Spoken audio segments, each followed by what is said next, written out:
Hello friends. Did you know that nearly 80% of those who watch my videos aren't subscribed? If you enjoy the content, I'd truly appreciate it if you hit that subscribe button. It helps a lot. Also, don't forget to leave a like and share your thoughts in the comments. Your interaction not only supports the channel's growth, but also helps these stories reach more people. Thank you all for being here. By the way, where are you watching from? Let me know in the comments.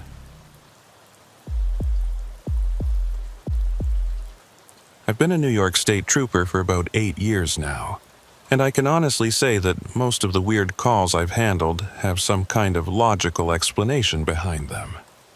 People see things in the dark that aren't really there, or they misinterpret perfectly normal situations because they're scared or tired or both. The human mind has a funny way of filling in the blanks when information is missing, and up here in the Adirondacks there are plenty of blanks to fill. We've got thousands of square miles of dense forest, winding mountain roads that don't see another car for hours, and small towns where everyone knows everyone else's business going back 3 generations. It's beautiful country, don't get me wrong, but it's also the kind of place where the isolation can get to you if you're not careful. The case I'm about to tell you about started in late October, which is right when the tourist season winds down and the locals brace themselves for another long winter. The leaves were already gone from most of the trees, and we'd had our first real cold snap that left a thin layer of frost on everything in the early mornings. I was working nights that month, which meant my shift started at 11 p.m. and ran until 7 in the morning. Night shifts in the Adirondacks are a different beast entirely. During the day, you've got hikers and campers and people passing through on their way to somewhere else. But at night, it's just you and the road and whatever's lurking in the darkness beyond your headlights. The first call came in around 2:30 in the morning on a Tuesday. I was parked at a rest stop off Route 28, catching up on some paperwork and trying to stay awake with what had to be my 4th cup of terrible coffee. The dispatcher's voice crackled through my radio, and I could tell right away that something about the call had unsettled her. Her name was May Ellsworth, and she'd been dispatching for the better part of 20 years, so it took a lot to rattle her. She told me there'd been a noise complaint called in from a residence up on Old Forge Road, which wasn't unusual in itself. What was unusual was that the complainant insisted someone had been calling their landline repeatedly throughout the night, and when they answered, all they could hear was static and what sounded like someone breathing on the other end.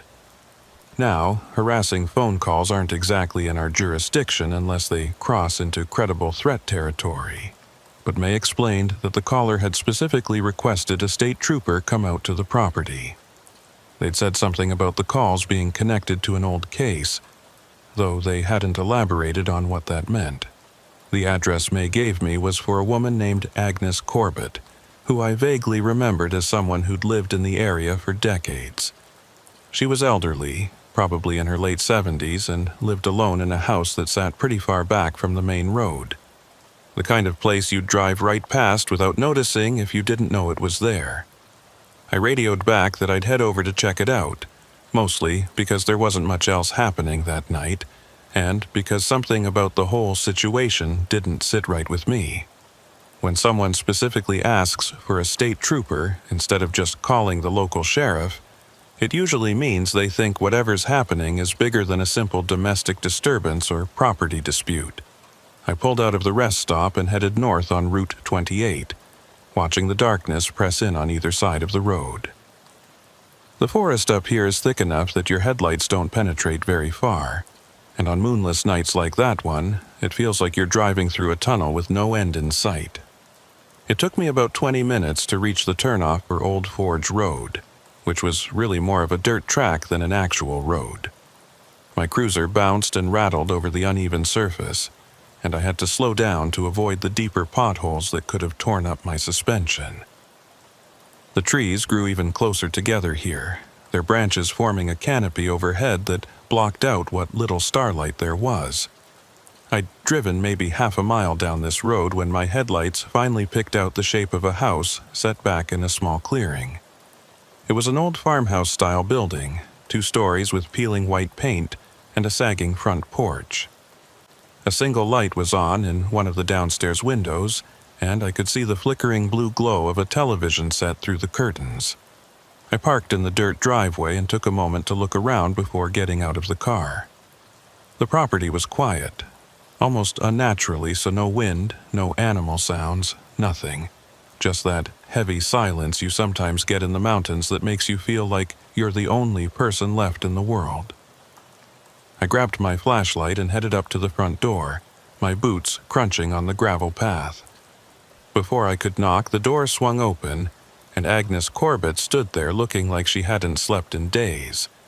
She was a small woman, thin to the point of being frail, with white hair pulled back in a loose bun. Her eyes were red-rimmed and watery, and she clutched a faded bathrobe closed at her throat. She thanked me for coming out and invited me inside without any of the usual small talk. The interior of the house was exactly what you'd expect from someone who'd lived in the same place for most of their life. Lots of old furniture, family photos on every available surface, and that particular smell of old books and lavender that seems to permeate houses where elderly people live alone. She led me into a small sitting room where an ancient television was playing some black and white movie with the sound turned down low. On a side table next to a worn armchair, I could see an old rotary phone, the kind with the curly cord and the heavy handset. Agnes gestured for me to sit down on a floral-patterned sofa while she settled into her armchair. Her hands were shaking slightly as she reached for a glass of water on the side table, and I could tell she was genuinely frightened. She started explaining that the phone calls had begun about a week ago, always between midnight and 4 in the morning. At first, she'd thought it was just a wrong number, or maybe kids playing pranks, so she'd simply hung up and tried to go back to sleep. But the calls kept coming, sometimes 3 or 4 times a night, and they always followed the same pattern. The phone would ring, she'd answer it, and all she'd hear was static mixed with what she swore was the sound of someone breathing. What really got to her, though, was that after about the 4th or 5th night of this, she started hearing something else underneath the static. She described it as a voice, though she couldn't make out any actual words. It was more like someone trying to speak from very far away, or through some kind of interference. The voice, if that's what it was, sounded male, and seemed to be saying the same thing over and over again. She'd tried using *69 to call back the number, but it came back as unavailable. She'd even contacted the phone company to see if they could trace the calls, but they told her there was no record of any incoming calls to her number during the time she'd specified. That last part caught my attention. If the phone company had no record of the calls, but Agnes was adamant that she'd been receiving them, then we were dealing with something that didn't quite add up. I asked her if anyone else had been in the house when the calls came in, anyone who could verify that the phone actually rang. She shook her head and explained that she lived alone and rarely had visitors anymore. Most of her friends had either passed away or moved to be closer to their families, and her own children lived out of state and only called on holidays. I asked if I could examine the phone, and she nodded, watching me carefully as I picked up the handset and checked the line. There was a dial tone, and when I pressed the receiver buttons, I could hear the normal clicking sounds you'd expect. Nothing seemed obviously wrong with the phone itself, though I'm no expert in telephone equipment. I asked Agnes if she'd be willing to let me take the phone with me to have it checked out properly, but she became agitated at the suggestion. She insisted that she needed to keep the phone in case her children tried to reach her, which I understood, even though it seemed unlikely given the hour. What I did instead was ask her if she'd be willing to keep a log of exactly when the calls came in and what she heard during each one. I explained that having a detailed record might help us figure out what was going on, especially if we needed to get the phone company more involved. She agreed to this and seemed a bit calmer knowing that someone was taking her seriously. Before I left, I walked through the rest of the house with her, checking the windows and doors to make sure everything was secure.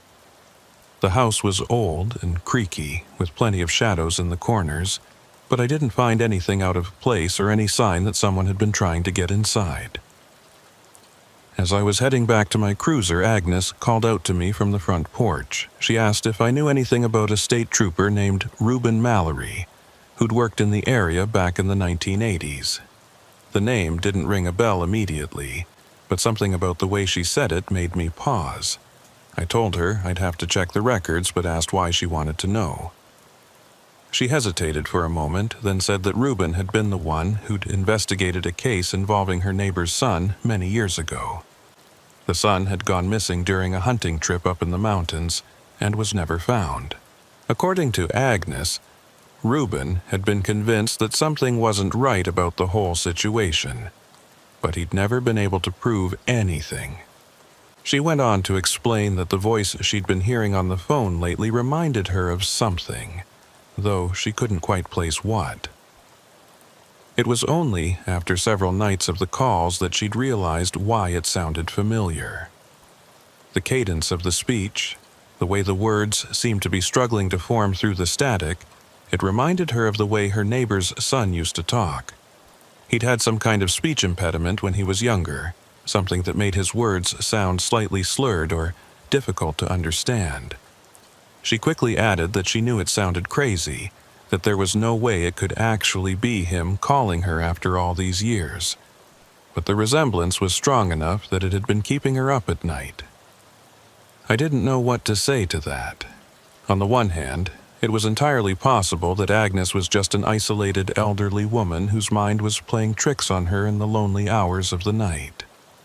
On the other hand, the specific detail about the speech pattern and the connection to an old missing person case struck me as oddly specific for someone who was just imagining things. I promised her I'd look into the old case files and see what I could find out about both Reuben Mallory and the missing person investigation.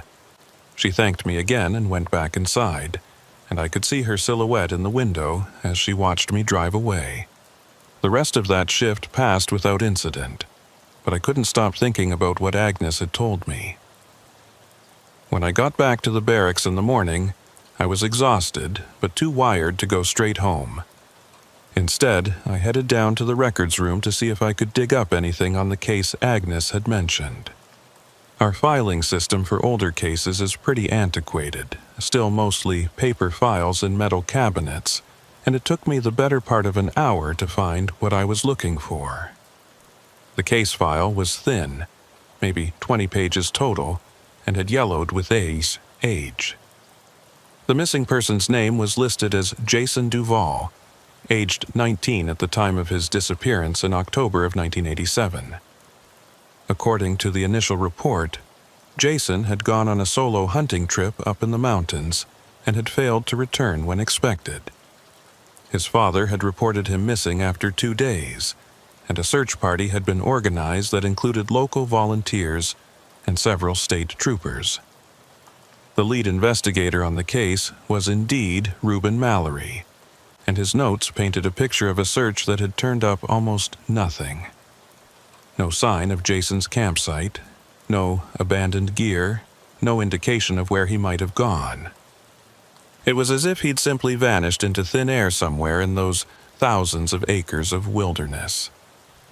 What caught my attention was a note Reuben had added near the end of the file. He'd written that during the investigation, several people in the area had reported receiving strange phone calls around the same time Jason disappeared. The calls followed a similar pattern to what Agnes had described.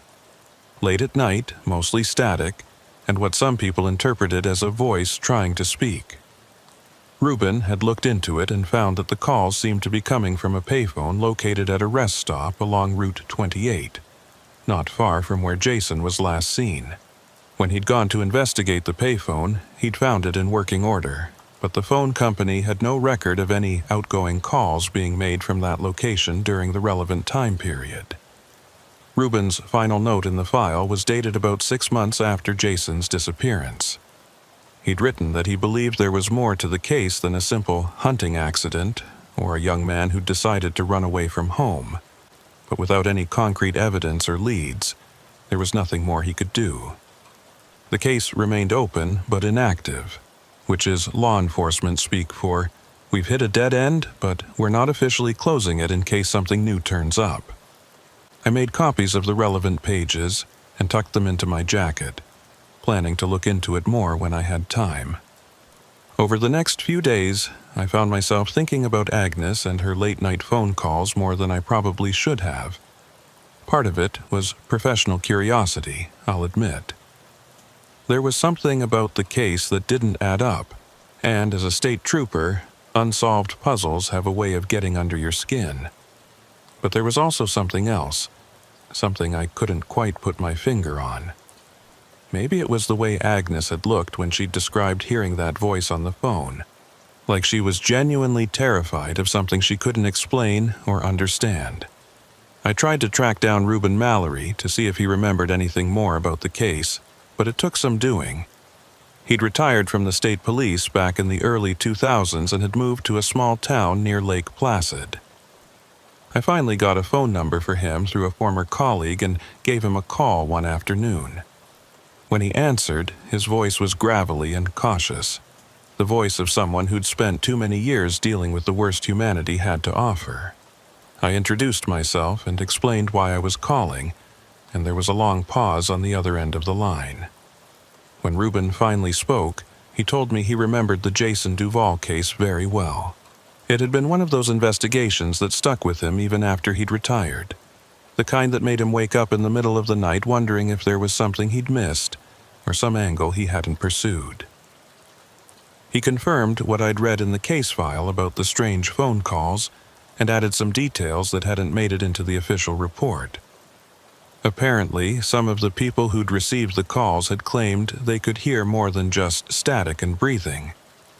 They'd said it sounded like someone was trying to give directions or coordinates, like they were lost and trying to tell people where to find them. Reuben had followed up on that angle and had organized additional search parties to comb areas that matched some of the fragmentary information people thought they'd heard on the calls, but they'd never found anything. No sign of Jason or any indication that he'd been in those locations. Eventually, the calls had stopped as mysteriously as they'd started, and the case had gone cold. When I asked Reuben if he'd heard about Agnes Corbett receiving similar calls recently, he went quiet for a moment. Then he asked me something that sent a chill down my spine. He wanted to know if the calls Agnes was receiving were coming in around the anniversary of Jason's disappearance. I hadn't even thought to check that detail, but when I pulled up the calendar, I realized Reuben was right. Jason had disappeared on October 23rd, and Agnes had started receiving her phone calls on October 16th, almost exactly a week before the anniversary.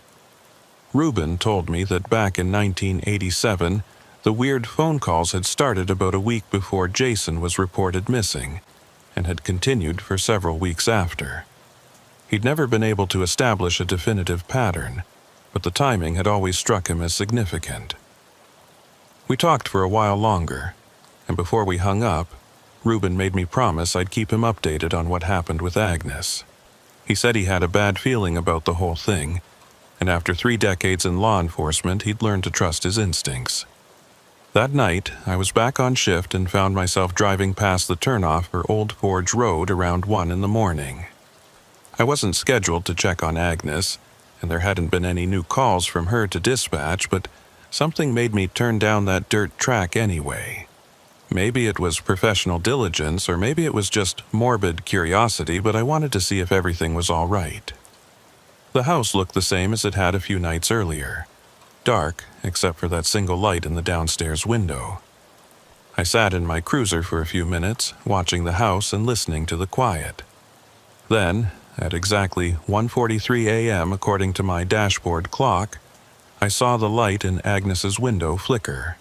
Not like the power had surged or anything, more like someone had walked past it inside the house. A moment later, I saw a silhouette move across the window, and I realized Agnes was up and moving around. I was about to radio in that everything appeared normal when I saw her pick up something, probably the phone, and hold it to her ear. Even from where I was parked, I could see her body language change. Her shoulders tensed, and she leaned forward slightly, like she was straining to hear something. I got out of my cruiser and walked toward the house, moving quietly out of habit, more than any real concern that I'd disturb anything. As I got closer, I could hear a faint ringing sound, tinny and distant, like it was coming from very far away or through some kind of interference. It was coming from the house, from the direction of that lit window where Agnes was standing with the phone pressed to her ear. I stopped about 20 feet from the house and listened, trying to figure out what I was hearing. The ringing continued for maybe 30 seconds, then stopped abruptly. The silence that followed was complete and absolute. And in that moment, standing in the darkness outside Agnes Corbett's house, I felt something I hadn't felt in a long time. It was the kind of primal unease that comes from knowing, deep in your gut, that something is very wrong, but not being able to articulate exactly what it is. I stood there for another minute, maybe 2, before I finally walked up to the front door and knocked. Agnes answered almost immediately, like she'd been expecting me. Agnes looked even more exhausted than she had a few nights earlier. The skin under her eyes was dark and puffy, and her hands trembled as she clutched the phone. She didn't seem surprised to see me standing on her porch at nearly 2 in the morning. In fact, she looked almost relieved, like my presence confirmed that what she was experiencing wasn't just in her head. She stepped aside to let me in, and I noticed she was fully dressed despite the hour, wearing the same clothes she'd probably had on all day. It was clear she hadn't been sleeping, maybe hadn't slept properly in days. Once we were inside, she set the phone back on its cradle with a careful, deliberate motion, like she was afraid it might ring again at any moment. I asked her if that had been one of the calls she'd told me about, and she nodded slowly. Her voice was barely above a whisper when she spoke, and she kept glancing at the phone as if expecting it to spring to life. She told me this one had been different from the others. The static had been there, same as always, but this time, the voice underneath it had been clearer, more distinct. She said she'd been able to make out actual words, or at least she thought she had. I pulled out my notebook and asked her to tell me exactly what she'd heard, and to take her time with it. Agnes sat down in her armchair and wrapped her bathrobe tighter around herself, even though the house was warm. She said the voice had repeated the same phrase over and over, something that sounded like North Ridge, or maybe North Bridge. She couldn't be entirely certain. But what really disturbed her was that after repeating this phrase several times, the voice had said her name. Not a question, not a greeting, just Agnes, spoken in that distant, static, distorted way that made it sound like it was coming from the bottom of a well. The way she described it sent a chill through me that had nothing to do with the temperature. I've handled a lot of disturbing calls over the years, everything from domestic violence situations to fatal accidents. But there's something particularly unsettling about a case where you can't immediately identify what the threat is or where it's coming from.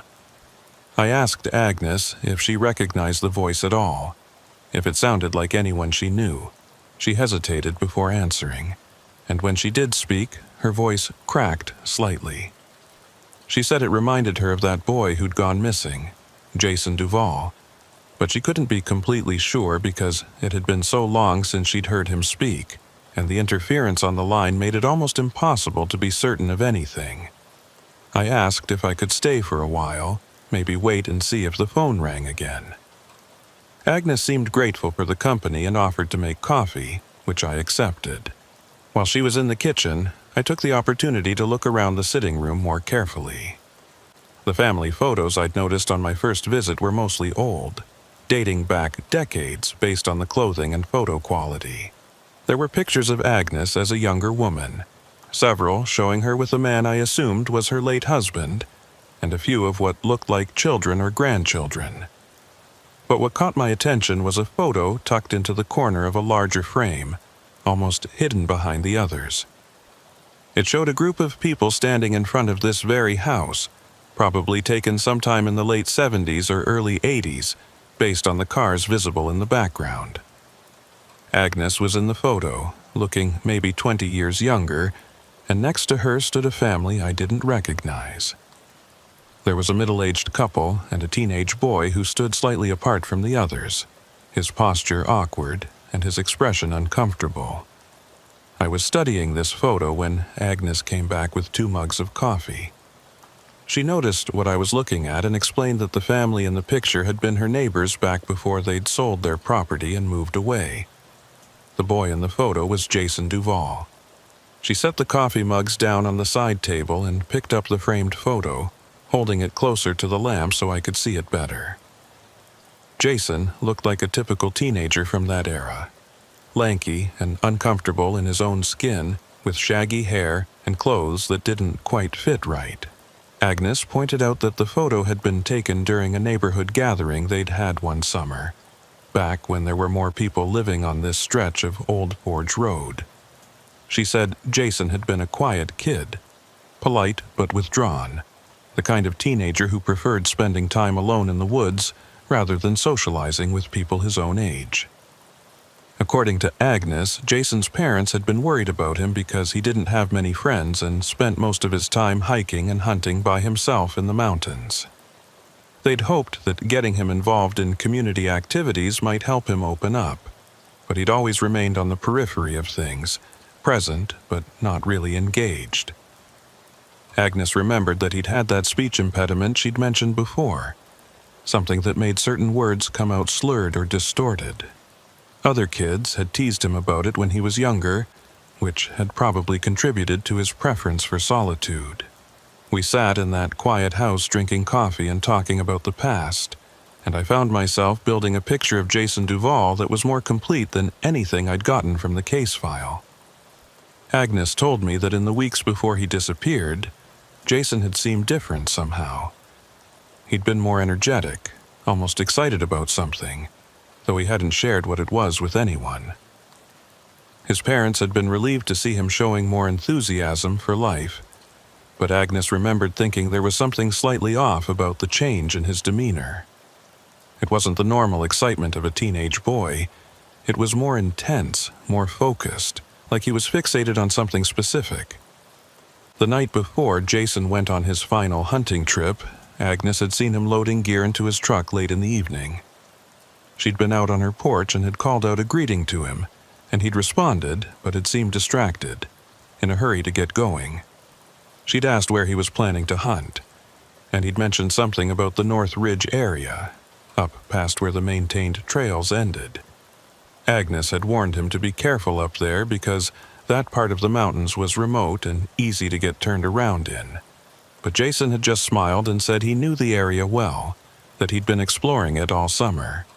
That detail made me sit up straighter. North Ridge. That was almost exactly what Agnes thought she'd heard on the phone call tonight. I asked her if she'd mentioned this to Reuben Mallory back when Jason first went missing, and she said she had, that it had been one of the first things she'd told the investigators. The search parties had focused heavily on the North Ridge area because of her statement, but they'd never found any trace of Jason or his campsite. It was rough terrain up there, lots of steep slopes and dense forest with several areas where a person could easily have an accident and not be found for years, if at all. We were still talking about this when the phone rang again. The sound of it in that quiet house was jarring, and I saw Agnes flinch like she'd been struck. It was 2:47 in the morning according to my watch. Agnes looked at me, her eyes wide and frightened, and I nodded at her to answer it. I moved closer so I could try to hear what was coming through the line, and Agnes picked up the handset with a shaking hand. She didn't say anything at first, just held the phone to her ear and listened. I could hear the static even from where I was standing, a crackling hiss that seemed to fill the room. Then I heard it. Underneath the static, barely audible but definitely there, was a voice. It was male, distorted by interference, and it was repeating something over and over. I couldn't make out the words clearly, but the cadence was rhythmic, almost like a chant or a warning. Agnes's face had gone pale, and she was gripping the handset so tightly her knuckles had turned white. I gestured for her to hold the phone away from her ear so I could listen more directly, and she did, her hand trembling as she extended it toward me. The voice was saying coordinates. I'm certain of it now, though at the time it took me a moment to recognize what I was hearing through all that interference. They were GPS coordinates, or at least parts of them, repeated over and over with the same urgency. The voice would say a series of numbers, then there would be a burst of heavier static, then the numbers would repeat, and underneath it all, barely perceptible, was what sounded like wind, like the call was being made from somewhere exposed to the elements. After about 30 seconds of this, the voice changed slightly, became more insistent, and said something else. It was hard to make out, but it sounded like "help me" or "find me." 2 words repeated with the same mechanical persistence as the coordinates. Then the line went dead. Not a click like someone hanging up, but a sudden absolute silence that was somehow worse than the static had been. Agnes carefully placed the phone back on its cradle and looked at me with an expression that was equal parts terror and desperate hope. She asked me if I'd heard it too, if she wasn't going crazy, and I assured her that I'd heard it. I definitely heard something, though I still wasn't sure what to make of it. I pulled out my phone and opened the Notes app, trying to recall the numbers I'd heard. I hadn't caught all of them, but I'd gotten enough that I thought I might be able to work out a location if they were indeed coordinates. I told Agnes I needed to step outside and make some calls, which wasn't entirely true. What I really needed was to think about what I'd just experienced without the weight of her frightened gaze on me. I walked out to my cruiser and sat in the driver's seat, staring at the notes I'd typed into my phone. The partial coordinates I'd managed to catch pointed to somewhere in the Adirondacks. That much was clear, but I needed the full sequence to narrow it down to a specific location. I pulled up a mapping application and started playing around with the numbers, trying different combinations to see what made sense. After about 15 minutes of this, I had a location that seemed plausible. The coordinates pointed to an area on the North Ridge, exactly where Agnes had said Jason was planning to hunt.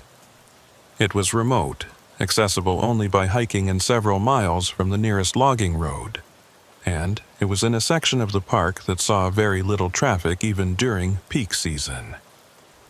I sat there in the dark trying to decide what to do next.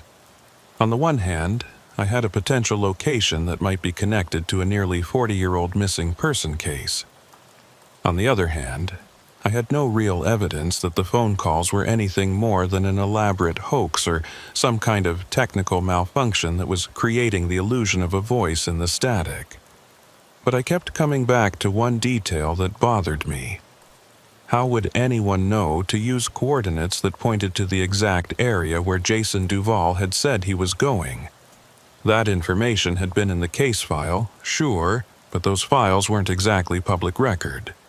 Someone would have had to have specific knowledge of the case to pull off a hoax that detailed. And what would be the point? Agnes was an elderly woman living alone with no money to speak of and no obvious reason why anyone would want to frighten her this way. The more I thought about it, the less sense it made as a prank or a scam. I radioed dispatch and asked May if she could pull up any recent calls made to Agnes Corbett's number. I knew the phone company had told Agnes there were no records of incoming calls, but I wanted to verify that for myself. May came back a few minutes later and confirmed what Agnes had been told. According to the phone company's records, there had been no incoming calls to that number in over 2 weeks. The last recorded call had been from Agnes's daughter calling from out of state to check in on her. I asked May to note in the log that I'd witnessed one of these unrecorded calls firsthand and to document the approximate time it had occurred. She said she would, but I could hear the skepticism in her voice. I didn't blame her. If someone had told me this story, I probably wouldn't have believed it either. I went back inside and found Agnes still sitting in her armchair, staring at the phone like it was a live snake coiled on the table. I told her about the coordinates and asked if she'd be willing to let me take a closer look at the phone itself, maybe even take it with me to have it examined by someone who understood telephone equipment better than I did. She agreed immediately, clearly eager to have the thing out of her house. I unplugged the phone from the wall jack and wrapped the cord around it, then carried it out to my cruiser. The whole time, I had this irrational feeling that it was going to ring again, right there in my hands, but it remained silent. Before I left, I made sure Agnes had my direct number and told her to call me immediately if anything else unusual happened. I also suggested she might want to stay with a friend or family member for a few days, just until we could get to the bottom of what was going on. She said she'd think about it, but didn't seem likely to actually leave. This was her home, the place where she'd lived for most of her adult life, and I could tell she wasn't the type to be driven out easily, even by something as unsettling as these phone calls. The drive back to the barracks gave me time to think about my next move. The logical thing to do would be to submit the phone for analysis and file a report about the incident, then wait to see if anything came of it. But the coordinates kept nagging at me. If there was even a chance that they pointed to something real, something connected to Jason Duvall's disappearance, then didn't I have an obligation to check it out? The case had been cold for decades, and here was potentially the first new lead anyone had seen in all that time. By the time I got back to the barracks, the sky was starting to lighten in the east, that deep blue that comes right before dawn. I secured Agnes's phone in an evidence locker and spent the rest of my shift writing up a detailed report of everything that had happened. I included the partial coordinates I'd heard and the location they pointed to, as well as Agnes's connection to the original missing person case. When I finished, I sat back and read through what I'd written, and I had to admit it sounded completely insane. Strange phone calls with no record of occurring, voices in the static giving GPS coordinates to a location connected to a 40-year-old disappearance. If I'd read this report from another trooper, I'd have serious questions about their mental state. But I'd been there. I'd heard that voice myself, and I'd seen the genuine terror in Agnes Corbett's eyes. Whatever was happening, it was real in the sense that it was having a real effect on a real person, and that meant it needed to be investigated properly. When my shift ended, I didn't go home. Instead, I drove to a diner in Lake Clear and had breakfast while I thought about what to do next. The place was nearly empty at that hour, just me and a couple of truckers who sat at the counter nursing coffee and not talking to anyone. I pulled out my phone and looked at the coordinates again, then opened a topographical map application to get a better sense of the terrain. The area they pointed to was brutal, steep, and heavily forested with no trails anywhere nearby. Getting there would require at least a 4 or 5 mile hike through rough country, and that was assuming I could even find the logging road that would get me closest to the coordinates. It wasn't the kind of trip you'd make alone, especially not without telling anyone where you were going. But I also knew that if I tried to get official approval for a search operation based on what I'd experienced last night, I'd be laughed out of the room or worse, put on administrative leave pending a psychological evaluation. I was still mulling this over when my phone rang. It was Reuben Mallory, the retired trooper who'd worked the original case. I'd left him a message the day before updating him on the situation with Agnes, and he was calling me back. His voice on the phone sounded rough, like he'd been up all night, and he got straight to the point. He asked if I'd experienced anything unusual during my visit to Agnes's house, and when I told him about the phone call and the coordinates, there was a long silence on the other end of the line. When Reuben finally spoke again, his voice had changed. There was an edge to it, something that might have been fear or might have been excitement. I couldn't quite tell which. He told me that during the original investigation, several of the people who'd reported receiving strange calls had mentioned hearing what sounded like coordinates, though none of them had been clear enough to write down or make sense of. He'd tried to follow up on it, had even brought in some people from the phone company to see if they could trace the calls or figure out where they were originating from, but they'd come up empty. The calls had been intermittent and unpredictable, and they'd always seemed to occur in the middle of the night when there were fewer people available to investigate. Reuben said he'd always suspected that whoever or whatever was making those calls was trying to communicate a location, but without clear coordinates, there had been no way to verify where they were supposed to go. The search parties had covered hundreds of square miles of wilderness based on the general area where Jason was supposed to have been hunting, but they'd never found anything conclusive. He asked me if I was planning to check out the coordinates I'd heard, and I admitted I was considering it. His response was immediate and forceful. He told me not to go alone, that if I was going to investigate this, I needed to take someone with me and make sure people knew where I was going. The concern in his voice was genuine, and it made me pause. Reuben had been a state trooper for over 30 years, and he wasn't the type to get spooked easily. If he was worried about me going into the mountains alone to follow up on this, then maybe I should be worried too. I told him I'd think about it and thanked him for calling. But after we hung up, I knew I was going to do it anyway. I'd come this far, heard things I couldn't explain, and if there was any chance that those coordinates led to answers about what had happened to Jason Duvall, I had to follow through. The question was when to go and who to bring with me.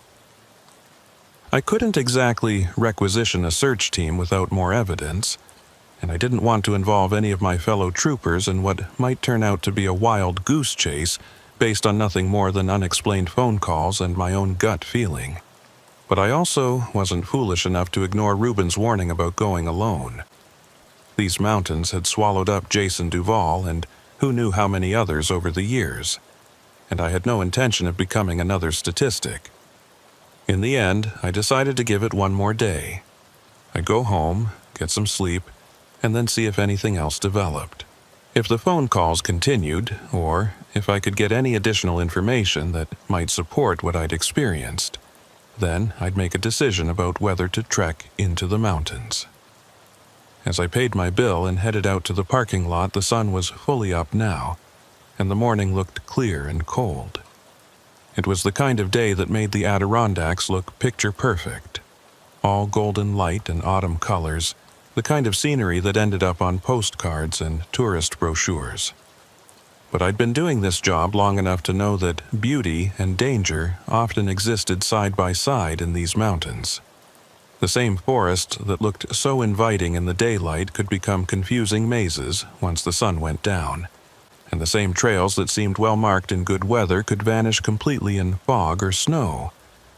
People came up here thinking they were prepared, thinking they understood what they were getting into, and then something would go wrong, and we'd find ourselves coordinating search and rescue operations that sometimes ended with recovery instead of rescue. I drove home thinking about Jason Duvall walking into those woods 37 years ago, confident he knew the area well, certain he'd be back in a few days with whatever game he'd been hunting. Had he known something was wrong when it started to happen, or had it been sudden, a fall or an accident that gave him no time to react? Or had it been something else entirely? Something that the official investigation had missed or dismissed? These questions rolled around in my head as I pulled into my driveway and stumbled inside, exhausted but too wired to sleep properly. I managed a few hours of restless sleep filled with dreams of static and voices calling from far away. And when I woke up in the early afternoon, I found a text message from May Ellsworth waiting on my phone. It was brief and to the point. Agnes Corbett called. Phone rang again at 11:47 a.m., same pattern. She's asking for you. I stared at that message for a long moment, feeling a knot form in my stomach. The calls were coming more frequently now, and they were happening during daylight hours too, not just in the middle of the night. Whatever this was, it seemed to be escalating, building towards something. I called May back and told her I'd head over to Agnes's place to check on her. Then I sent a message to Reuben Mallory, updating him on this latest development. His response came back almost immediately. "Be careful, this feels wrong." I couldn't have agreed more, but I also couldn't shake the feeling that I was close to something. That if I could just figure out what was really going on with these phone calls, I'd find answers that had eluded everyone else for nearly 4 decades. I arrived at Agnes's house around 3 in the afternoon to find her sitting on the front porch, wrapped in a heavy blanket, despite the fact that it wasn't particularly cold outside. She looked like she'd aged 10 years in the past few days, her face drawn and pale, her eyes hollow. When she saw me pull up, she stood slowly and made her way down the porch steps to meet me. Before I could even ask how she was doing, she grabbed my arm with surprising strength and told me we needed to talk about what she'd heard on the latest call. We went inside, and she poured us both coffee from a pot that looked like it had been sitting on the burner for hours, thick and bitter. Agnes sat down heavily in her armchair and told me that this morning's call had been different again, clearer than any of the previous ones. The voice had given more coordinates, a complete set this time, and had repeated them 3 times before the line went dead. But what really shook her was what came after the coordinates. The voice had said her name again, but this time it had added something else. It had said, "Agnes, please," and the desperation in those 2 words had been unmistakable even through all the static and distortion. I felt my skin prickle as she described it. There was something deeply wrong about all of this, something that went beyond technical glitches or elaborate pranks. I asked Agnes if she'd written down the coordinates, and she nodded, producing a piece of paper with shaking hands. The numbers were written in careful, precise handwriting, each digit clear and legible. I pulled out my phone and entered them into the mapping application, and my stomach sank when I saw where they pointed. It was the same general area as the partial coordinates from last night, but these were more specific, pinpointing a location about 3 miles up into the North Ridge wilderness. Agnes watched me check the coordinates and asked if I was going to go there, if I was going to try to find whatever was at that location. I didn't answer right away because I was still wrestling with the decision myself. Every rational part of my brain was telling me this was crazy, that I was chasing ghosts based on unexplained phone calls that might have a dozen different mundane explanations I hadn't considered yet. But there was another part of me, the part that had kept me working as a state trooper through all the difficult cases and frustrating dead ends, that was telling me I had to follow this through to whatever conclusion it led to. I told Agnes I was considering it, but that I needed to make some preparations first. I couldn't just head up into the mountains on a whim, especially not into terrain as rough as the North Ridge area. I'd need proper gear, a clear plan, and someone who knew where I was going in case something went wrong. Agnes looked relieved, like she'd been afraid I'd dismiss the whole thing as the ravings of a confused old woman. She thanked me several times and made me promise I'd be careful, that I wouldn't take any unnecessary risks. I assured her I wouldn't, though I wasn't entirely sure I believed my own words. After leaving Agnes's house, I drove to an outdoor supply store in Saranac Lake and picked up some additional equipment I'd need for a backcountry hike. A better flashlight, extra batteries, emergency blankets, water purification tablets, and a handheld GPS unit that would be more reliable than my phone once I got deep into the woods. The clerk who helped me was a young guy who clearly spent a lot of time in the mountains himself, and he asked where I was planning to hike. I gave him a vague answer about scouting some areas for a potential search and rescue operation, which wasn't entirely a lie. Back at the barracks, I spent the rest of the afternoon planning my route. The coordinates pointed to a location that was accessible via an old logging road that hadn't been maintained in years. From where the road ended, I'd need to hike about 3 miles through increasingly difficult terrain, climbing nearly 1,500 feet in elevation. The topographical maps showed steep slopes and several small ravines I'd need to navigate, and there were no trails anywhere near the target location. It would be slow going, probably 4 to 5 hours to reach the coordinates, and another 3 or 4 to get back out, assuming everything went smoothly. I filed a day-off request for the following day and filled out a backcountry hiking notification form, which was something we were supposed to do whenever we went into remote areas while off-duty. The form asked for my planned route, estimated time of return, and emergency contact information. I listed Reuben Mallory as my emergency contact and included detailed coordinates for where I'd be going. If something happened to me out there, at least someone would know where to start looking. The thought was less comforting than it should have been. That evening, I called Reuben and told him about my plans. He listened without interrupting, and when I finished, there was a long pause before he responded. He told me he understood why I felt compelled to investigate this, that he'd felt the same pull when he'd been working Jason Duvall's case all those years ago. But he also warned me that the North Ridge area was dangerous, that people had gotten lost or injured up there before, and that I shouldn't underestimate how quickly things could go wrong in the backcountry. He made me promise to check in with him by phone before I started the hike, and again as soon as I made it back to cell service range. I tried to sleep that night but found it almost impossible. My mind kept running through scenarios, imagining what I might find at those coordinates. Part of me expected to find nothing at all, just more forest and rocks with no explanation for any of the strange occurrences. But another part of me, the part that had heard that voice on Agnes's phone, couldn't shake the feeling that I was going to find something, and that whatever it was wouldn't be pleasant. I finally drifted off sometime around 3 in the morning and woke up 4 hours later feeling groggy, but determined.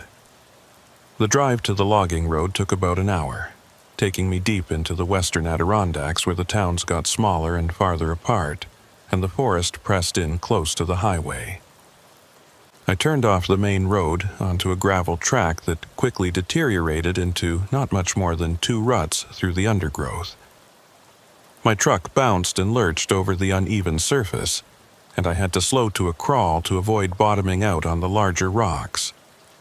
After about 20 minutes of this, the road simply ended at a small clearing where someone had dumped an old, rusted-out stove years ago. I parked the truck and took a moment to orient myself using the GPS unit. The coordinates I was heading for were almost exactly 3 miles away as the crow flies, but the terrain between here and there meant I'd probably end up covering closer to 4 miles of actual hiking. I shouldered my pack, checked that I had everything I needed, and called Reuben to let him know I was starting out. He answered on the first ring and made me repeat the coordinates back to him to make sure he had them right. He told me to be smart about this, to turn back if the weather changed or if I felt like anything was off. I promised I would and ended the call. The first mile wasn't too bad. The forest was open enough that I could maintain a decent pace, and the slope was gradual.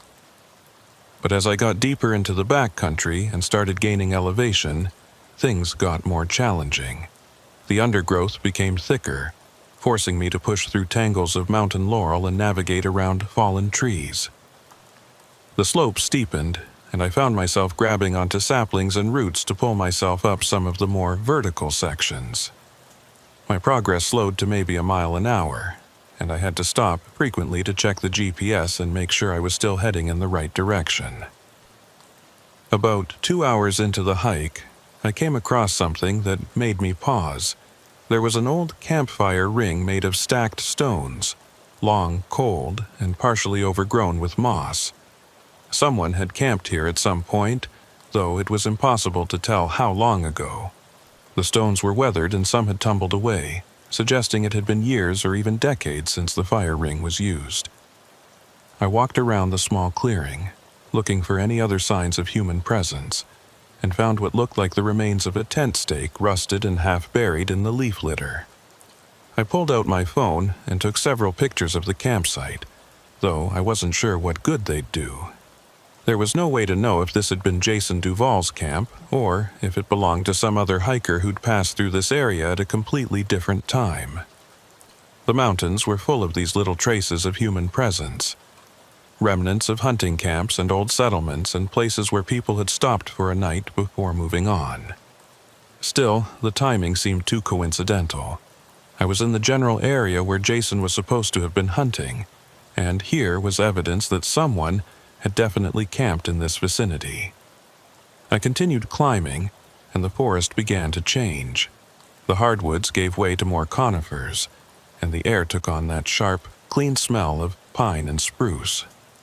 The temperature dropped noticeably as I gained altitude, and I could see my breath misting in front of me when I exhaled. The GPS showed I was getting close to the coordinates, maybe half a mile away, but the terrain was getting worse. I had to navigate around several steep ravines and pick my way carefully across slopes covered in loose scree that threatened to slide out from under my boots. When I was about a quarter mile from the target coordinates, I started to notice something strange. The forest here was quieter than it should have been. I hadn't heard a bird call or the rustle of a small animal in the underbrush for the past 15 or 20 minutes. It was the kind of silence that made you feel like you were being watched, like the woods themselves were holding their breath and waiting for something to happen. I paused and listened, trying to identify what was bothering me about the stillness, but I couldn't put my finger on it. It just felt wrong somehow, in a way that made the hair on the back of my neck stand up. I pushed forward, moving more slowly now and paying closer attention to my surroundings. The slope leveled out somewhat, and I found myself in a small hollow surrounded by tall spruces. The ground here was covered in a thick carpet of pine needles that muffled my footsteps. I checked the GPS and realized I was within 50 feet of the coordinates.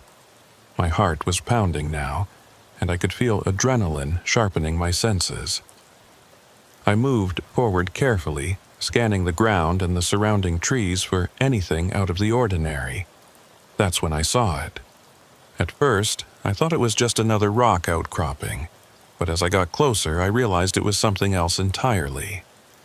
There was a depression in the ground, maybe 10 feet across and a couple feet deep at its center, like something had collapsed or been dug out and then partially filled in over time. The edges were irregular and overgrown with ferns, but the center was relatively clear. I approached the edge of the depression and looked down into it, and my breath caught in my throat. There were bones. Not many, and they were partially buried in the soil and leaf litter, but they were definitely there. I could see what looked like a section of rib cage and possibly part of a long bone, maybe a femur. They were old, weathered, and yellowed by time and exposure to the elements. Scattered around them were a few pieces of fabric, so degraded and stained that I couldn't tell what they'd originally been part of. And there, half buried near what I thought was the rib cage, was something metallic that caught what little light filtered through the trees. I pulled out a pair of latex gloves from my pack and carefully climbed down into the depression. My hands were shaking as I brushed away some of the dirt and pine needles covering the metallic object. It was a belt buckle, brass and tarnished but still clearly visible. And stamped into the brass was a design I recognized, the emblem of a local high school, the same school Jason Duval had attended. I sat back on my heels and tried to process what I was looking at. This was it. After 37 years, I'd found Jason Duval, or what was left of him. But that realization brought with it a flood of new questions. If Jason had died up here, why had no one found him during the original search? The search parties had covered this area, or at least they were supposed to have. And how had he ended up in this depression? It didn't look natural, like he'd fallen into a ravine or gotten trapped somehow.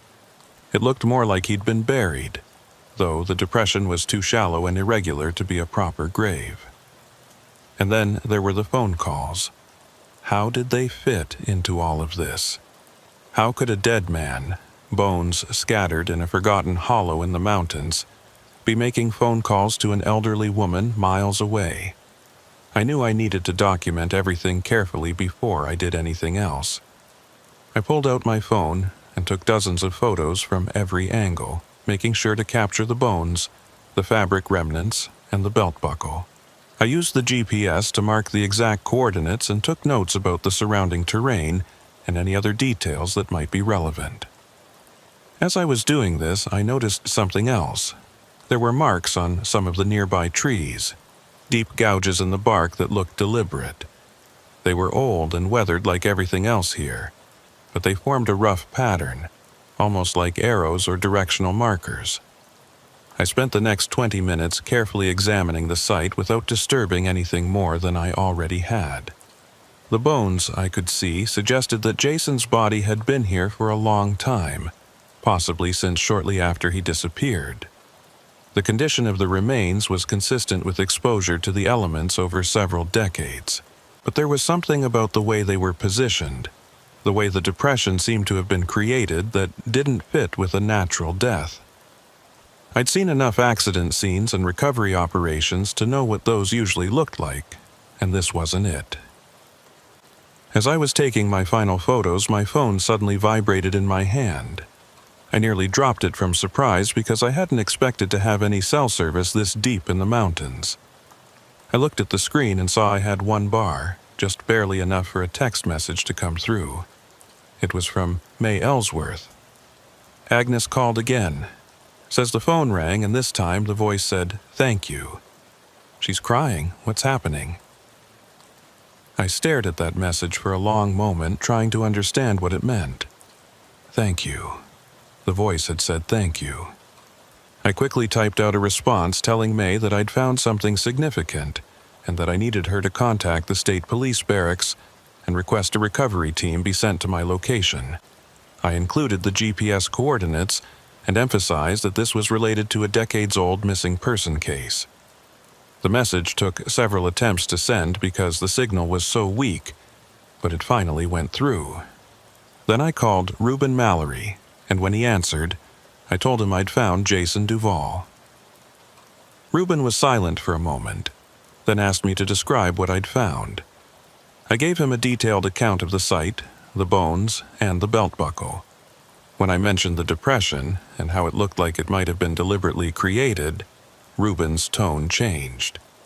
He told me to be very careful about what I touched or disturbed, that this site might not just be a recovery operation but potentially a crime scene. I assured him I'd been documenting everything and hadn't moved any of the remains. He said he'd start making calls to get a team assembled and that I should stay at the site until someone arrived. I climbed out of the depression and found a spot where I could sit with my back against a tree and keep watch over the site. The silence of the forest seemed even more pronounced now, and I found myself listening intently for any sound that might indicate I wasn't alone out here. The rational part of my brain knew that I was probably the only person within miles of this location, but I couldn't shake the feeling of being observed. I kept thinking about those phone calls, about the voice giving coordinates that led directly to this spot. How had that been possible? Who or what had been making those calls? As I sat there waiting for the recovery team, I started putting together a timeline in my head. Jason Duvall had disappeared in late October of 1987, supposedly going on a solo hunting trip to this area. He'd told Agnes he knew the North Ridge well, that he'd been exploring it all summer. But something had happened to him up here, something that had resulted in his death and his body ending up in this shallow depression. The original search parties had covered this general area but had somehow missed this specific location. Was that just bad luck? Or had something deliberately led them away from this spot? And then the phone calls had started. First in 1987 during the original investigation, and now again in 2024, almost exactly 37 years later. People had reported hearing voices trying to give coordinates, but the technology of the time hadn't allowed for clear enough transmission to pinpoint a location. Now, with Agnes receiving clearer calls that included precise GPS coordinates, Someone, or something, had finally managed to communicate exactly where Jason's remains could be found. But that raised the most disturbing question of all. Who had been making those calls?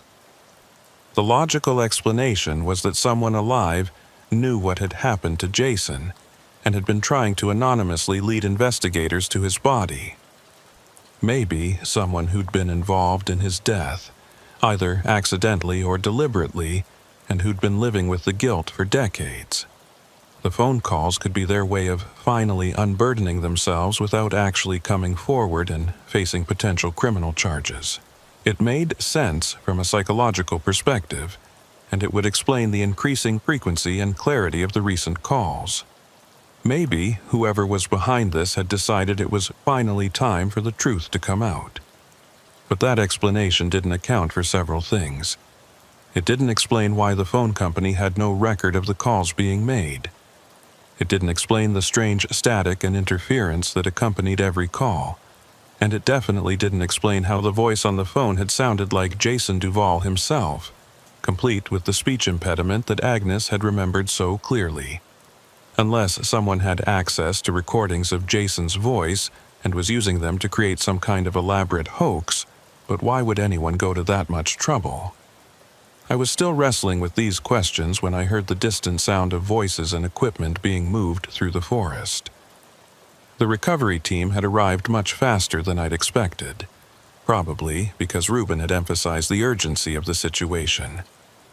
I stood up and called out to let them know where I was, and a few minutes later, 3 state troopers emerged from the trees along with a forensic technician and a medical examiner. I recognized 2 of the troopers from the barracks, though I didn't know them well. They looked at me with a mixture of curiosity and concern, probably wondering what I'd gotten myself into. I gave them a detailed briefing on what I'd found and how I'd come to be here, leaving out some of the more unusual aspects of the phone calls. I showed them the photos I'd taken and pointed out the depression where the remains were located.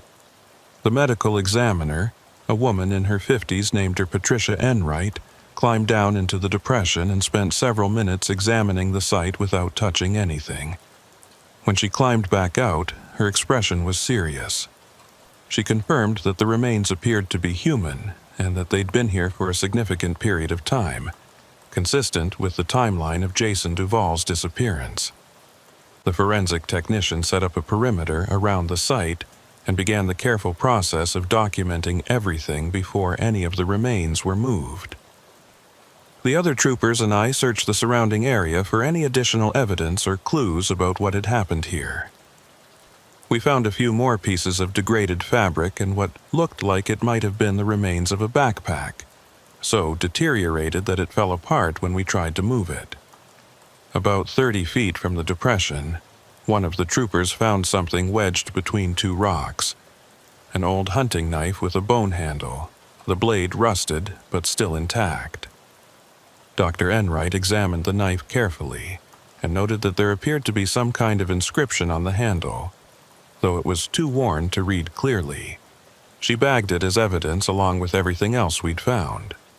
The recovery operation took several hours, with the team carefully excavating the remains and documenting their position. As the sun started to get lower in the sky, casting long shadows through the trees, Dr. Enright told us she'd found something concerning.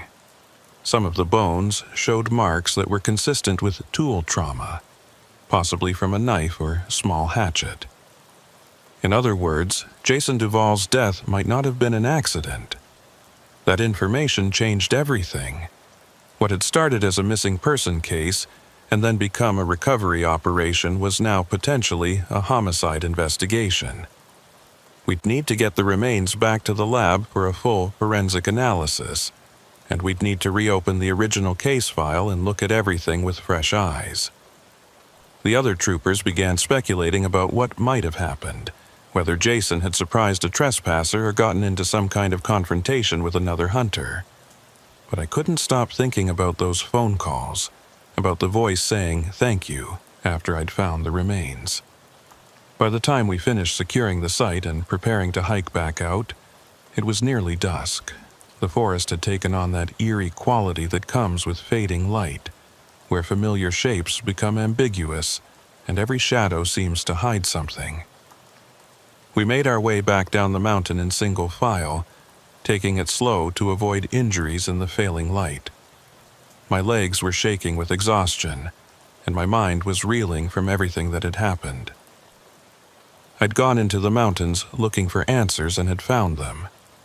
But those answers had only generated more questions. When we finally made it back to our vehicles, it was fully dark. The forensic team loaded their equipment and the recovered remains into their van, and the other troopers headed back toward the barracks. I sat in my truck for a few minutes, too tired to start driving right away. I pulled out my phone and saw I had several messages from Ruben asking for updates. I called him and gave him a full report on what we'd found. When I told him about the tool marks on the bones, he went quiet for a long moment before speaking.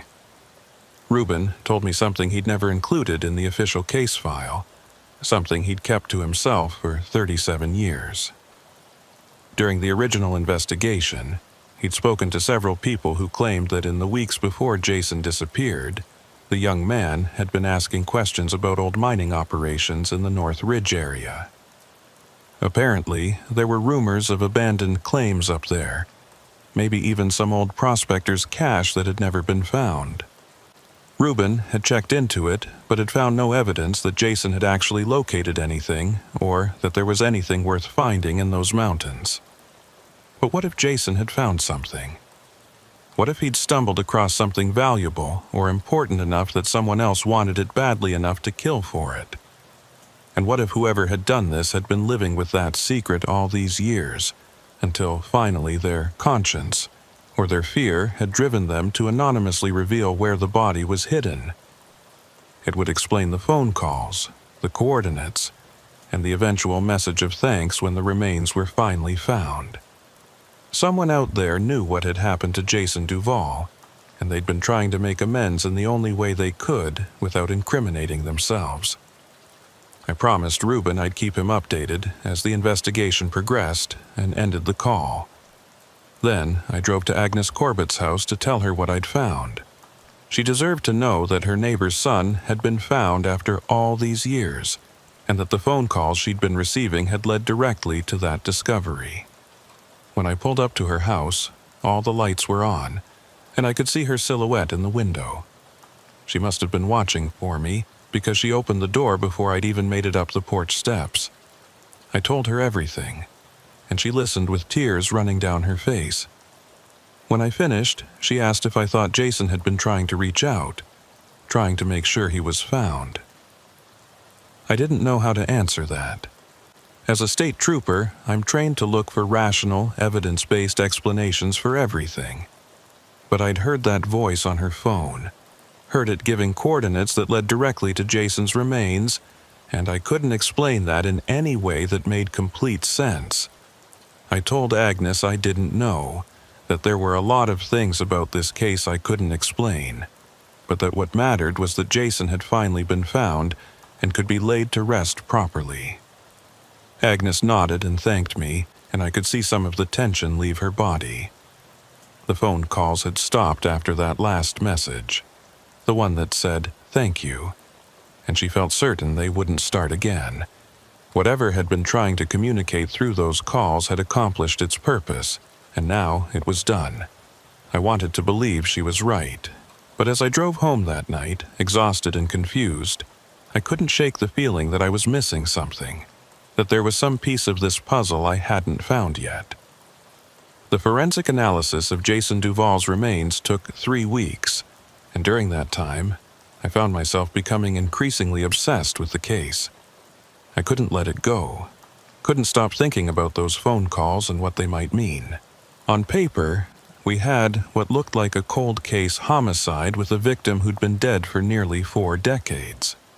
The tool marks on the bone suggested Jason had been attacked with a knife or small hatchet, and the location of the remains indicated someone had tried to conceal the body, though not very effectively. It should have been straightforward, or at least as straightforward as a 37-year-old murder case could be. But nothing about this case was straightforward. Dr. Enright's full report raised more questions than it answered. The tool marks on the bones were consistent with defensive wounds, suggesting Jason had been conscious and fighting for his life when he was attacked. But there were also indications of blunt force trauma to the skull that had likely occurred around the same time. The pattern of injury suggested a violent, frenzied attack rather than a calculated execution. Someone had been angry or desperate, or both, when they'd killed Jason Duvall, and they'd left him in that shallow depression to be slowly consumed by the forest. What bothered me most was the timeline.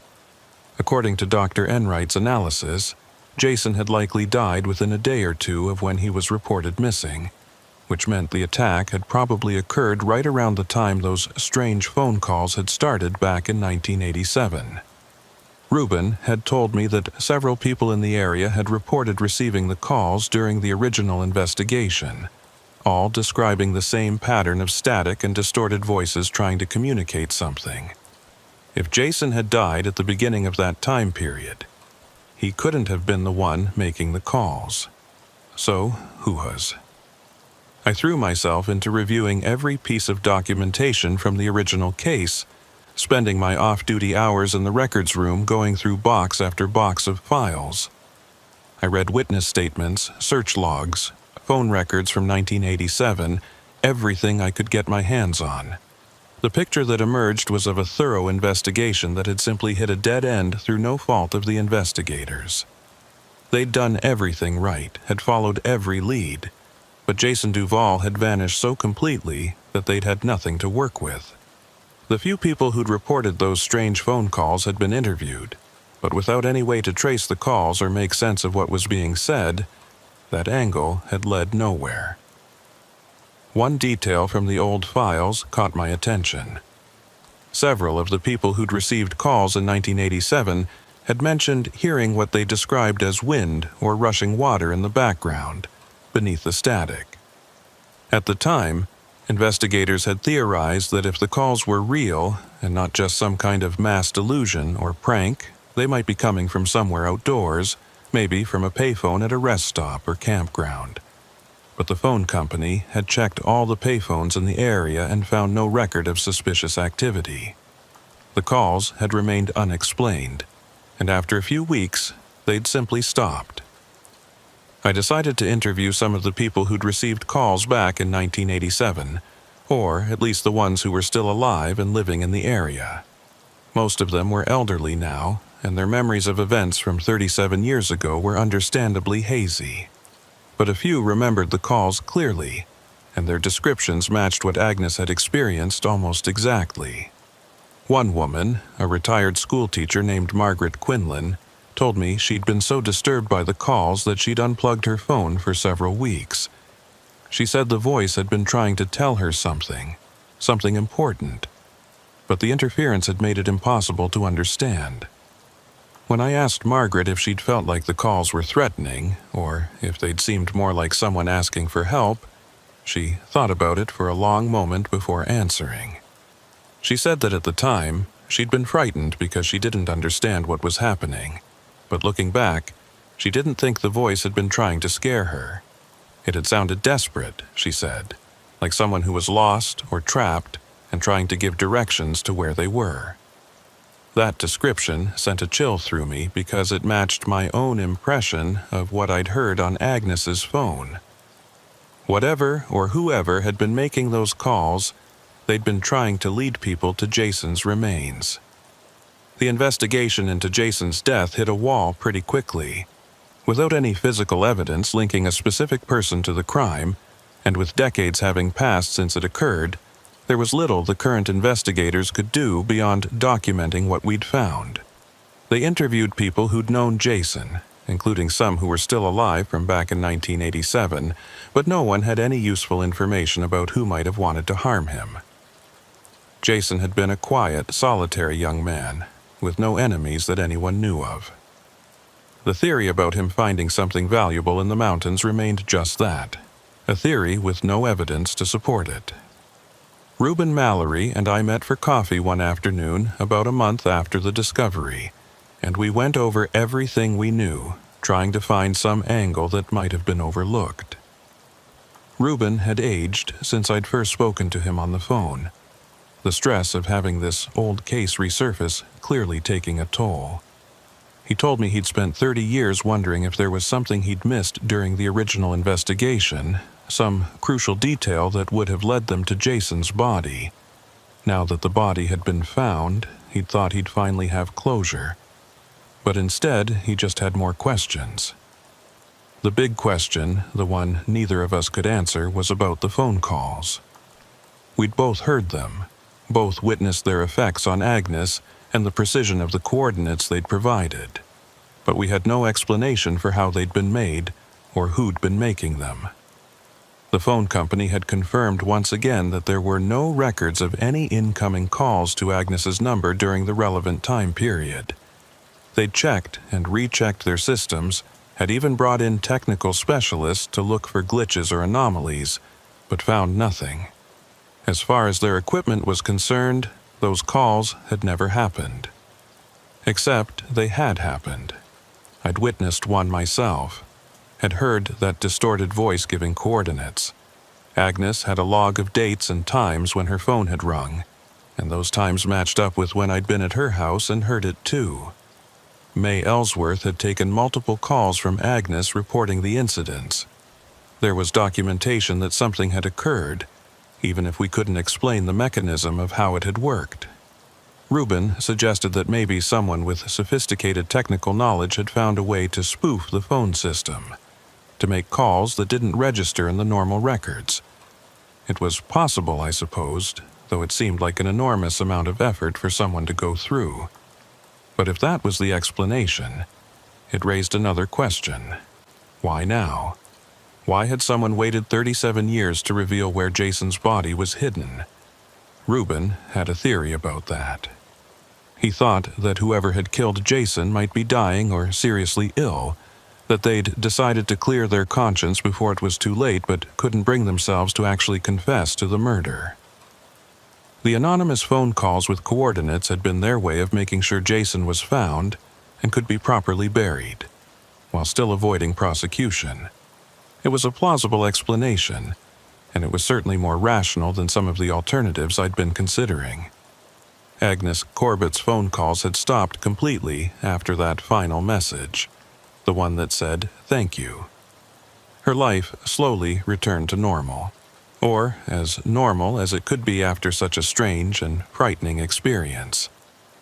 I checked in on her periodically, and she always seemed glad to see me. She told me she felt at peace knowing that Jason had been found, that his family could finally have some closure even though his parents were long dead and his sister had moved away years ago. The phone sitting on her side table was just a phone again, not a conduit for mysterious voices from the past. But I couldn't let it go. Something about the whole situation continued to nag at me, like there was a piece of information I was missing that would make everything make sense. I started having dreams about the North Ridge, about hiking through those silent forests and finding that depression with its scattered bones. In the dreams, I would hear that voice calling from somewhere in the trees, always just out of sight, always trying to tell me something I couldn't quite understand. I'd wake up with my heart pounding, convinced I'd been on the verge of some crucial realization. About 6 weeks after we'd found Jason's remains, I got a call from Dr. Enright asking if I could stop by her office. She said she'd found something while doing a final review of the evidence, something she wanted to show me in person. I drove down to the medical examiner's office that afternoon, curious and a little apprehensive. Dr. Enright met me in the lobby and led me back to her office, where she had several photographs spread out on her desk. They were close-up shots of some of the bones we'd recovered, specifically some of the ribs and vertebrae. Dr. Enright pointed to marks on the bones that she'd noted in her original report, the ones that had indicated Jason had been attacked with a bladed weapon. But she'd done some additional analysis and had found something unusual. The marks weren't consistent with a single type of blade. Some appeared to have been made by a knife with a smooth edge, while others showed the characteristic serrations of a saw blade, or possibly a hunting knife with a partially serrated edge. What made this significant, she explained, was that the different types of marks seemed to have been made at different times. She couldn't be absolutely certain without more extensive testing, but her preliminary analysis suggested that some of the injuries had occurred peri-mortem, around the time of death, while others appeared to be post-mortem, inflicted after Jason was already dead.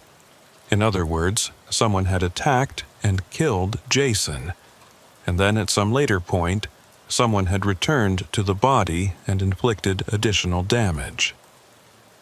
Dr. Enright stressed that this was just a working theory and that there could be other explanations, but the pattern was distinctive enough that she felt confident in her assessment.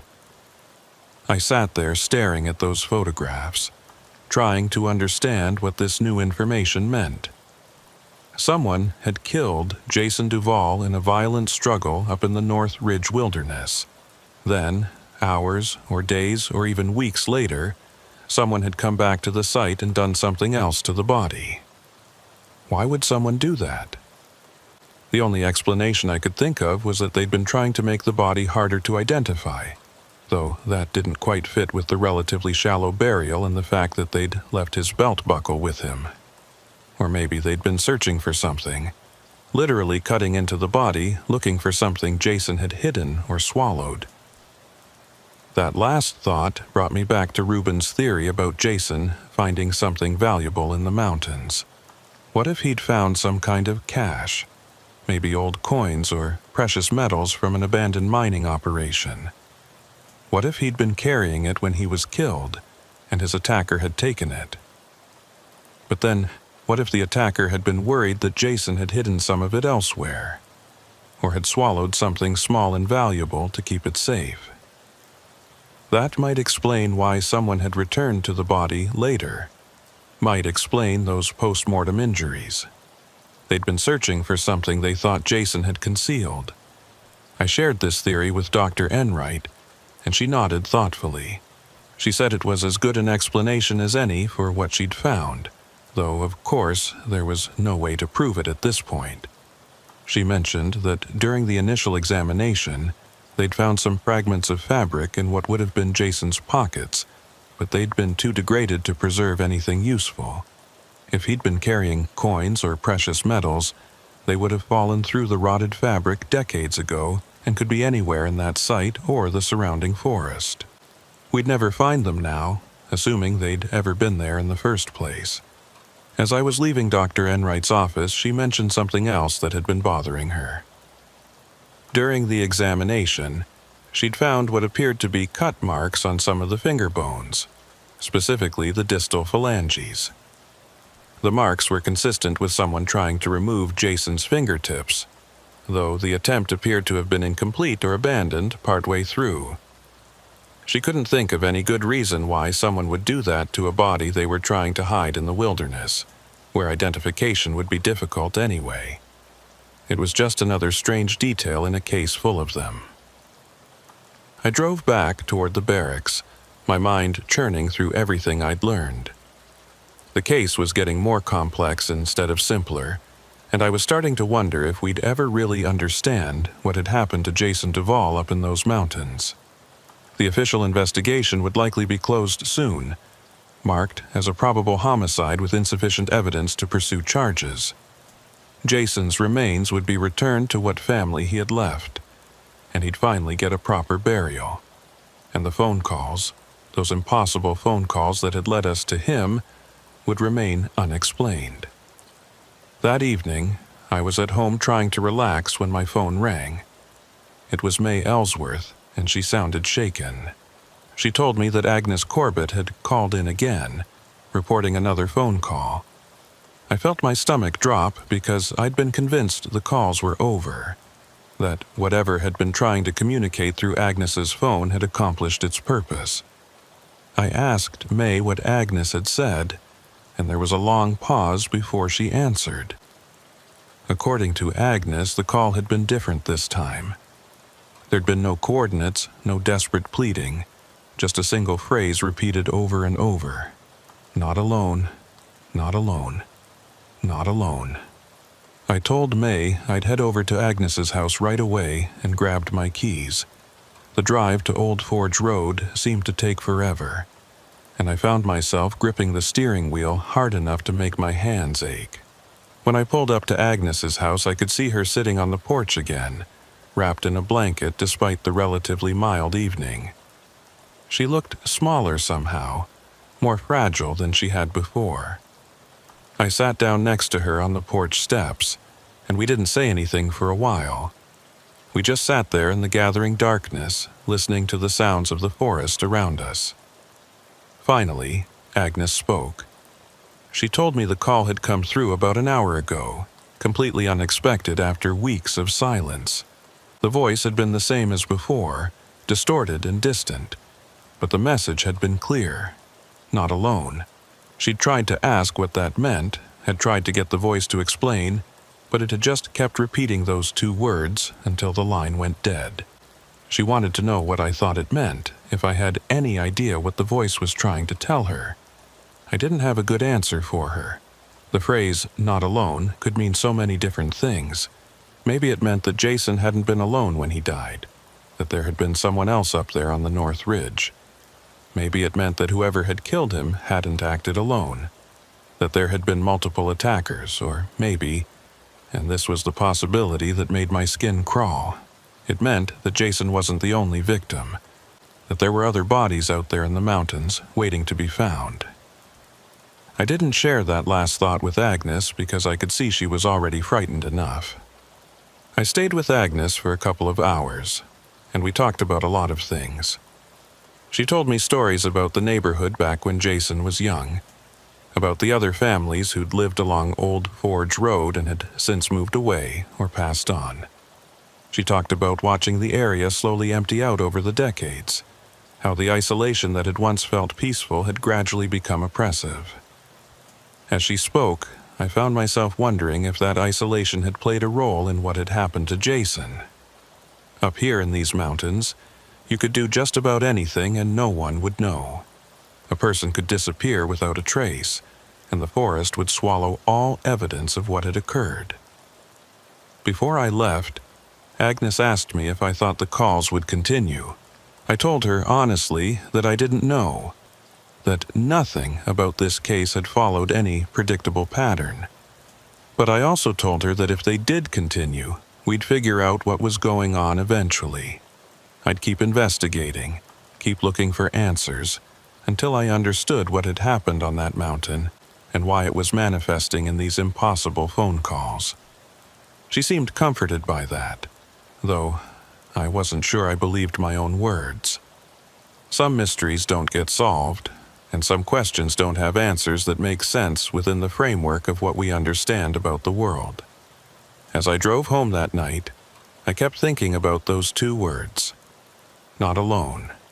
I thought about Jason Duvall hiking into the mountains by himself, confident and excited about whatever he hoped to find up there. I thought about the moment when he'd realized he wasn't as alone as he'd thought, when he'd encountered whoever had killed him. And I thought about whoever had made those phone calls, the ones from 1987 and the recent ones to Agnes. Were they alone now, living with the knowledge of what they'd done? Or were there others who shared that burden, others who knew the truth about what had happened on the North Ridge? Over the next few weeks, I made several more trips up to the site where we'd found Jason's remains. I told myself I was looking for additional evidence, for anything that might have been overlooked during the initial recovery. But truthfully, I think I was hoping to find some kind of answer, some piece of information that would make all the strange elements of this case fall into place. I never found it. The forest kept its secrets, and the hollow where Jason had lain for 37 years remained just a depression in the ground, gradually filling in with new growth. The official investigation was closed about 3 months after we'd found the body. The case was ruled a homicide with an unknown perpetrator, and Jason's file was moved to the inactive section of cold cases. His remains were released to his sister, who'd flown in from Arizona for a small memorial service. I attended along with Ruben and a handful of other people who'd known Jason or had been involved in the investigation over the years. Agnes Corbett was there too, and I noticed she kept looking around during the service, like she was expecting someone else to show up. After the memorial, Reuben and I stood in the parking lot talking about the case one last time. He told me he'd finally found some measure of peace with it, that knowing Jason had been found was enough even if we didn't have all the answers. But I could tell he was just saying what he thought he should feel, not what he actually felt. This case had haunted him for 3 decades, and finding Jason's body hadn't exorcised that ghost, it had just given it a new shape. We both knew we'd never stop wondering about those phone calls, about what had really happened up on that mountain, about whether there was more to the story than we'd ever discovered. Agnes didn't receive any more phone calls after that night when the voice said, "Not alone." Her old rotary phone sat on its table, silent and ordinary. Just an obsolete piece of technology with no mystery attached to it. I checked in on her periodically, and she always said she was fine, that she was sleeping better now. But I noticed she'd moved a newer cordless phone into her bedroom and had unplugged the old rotary entirely. She said it was because the cordless was more convenient, but I suspected she just didn't want to be anywhere near that old phone when night came. I think about this case more than I probably should. It's been over a year now since we found Jason's remains, and I've worked dozens of other cases in that time. But this one stays with me. Sometimes when I'm on night patrol, driving those empty mountain roads in the early hours of the morning, I find myself thinking about what those phone calls might have been. Were they really just an elaborate hoax? Someone with technical expertise and detailed knowledge of the original case deciding to finally reveal where the body was hidden? Or was it something else? Something that doesn't fit neatly into our understanding of how the world works. I've learned that a lot of police work involves accepting that you won't always get clear answers. Sometimes you do everything right, follow every lead, and still end up with pieces that don't quite fit together. But this case is different because I experienced something I can't explain. I heard that voice giving coordinates that led directly to a body that had been hidden for nearly 40 years. I stood in Agnes Corbett's living room and listened to a phone that, according to every record and every expert, wasn't actually receiving any calls. Those experiences don't fit into the framework of reality I'd built over 8 years of law enforcement work. Late at night, when I'm alone with my thoughts, I sometimes wonder if Jason Duvall really did find something up there on the North Ridge. Not gold or precious metals, but something else, something that changed him in those final weeks before he disappeared.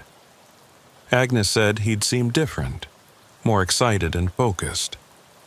Maybe he'd stumbled across something in those mountains, something old and strange that the forest had kept hidden for decades or centuries. And maybe whatever he found, whatever he disturbed up there, had ultimately led to his death. There's a phrase that keeps coming back to me from Dr. Enright's report.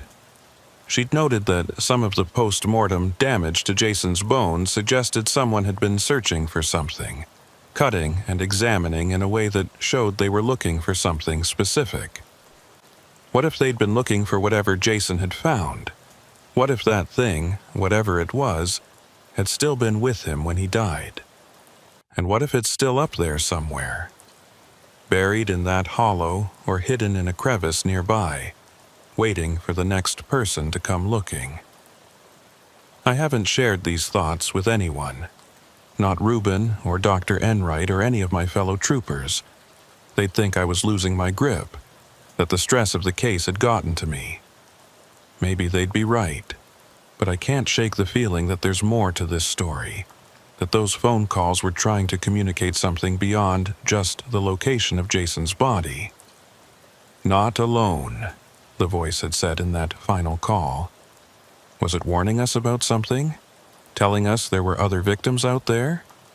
Or was it revealing something about itself, letting us know that whatever had killed Jason, whatever had been making those calls, wasn't acting in isolation?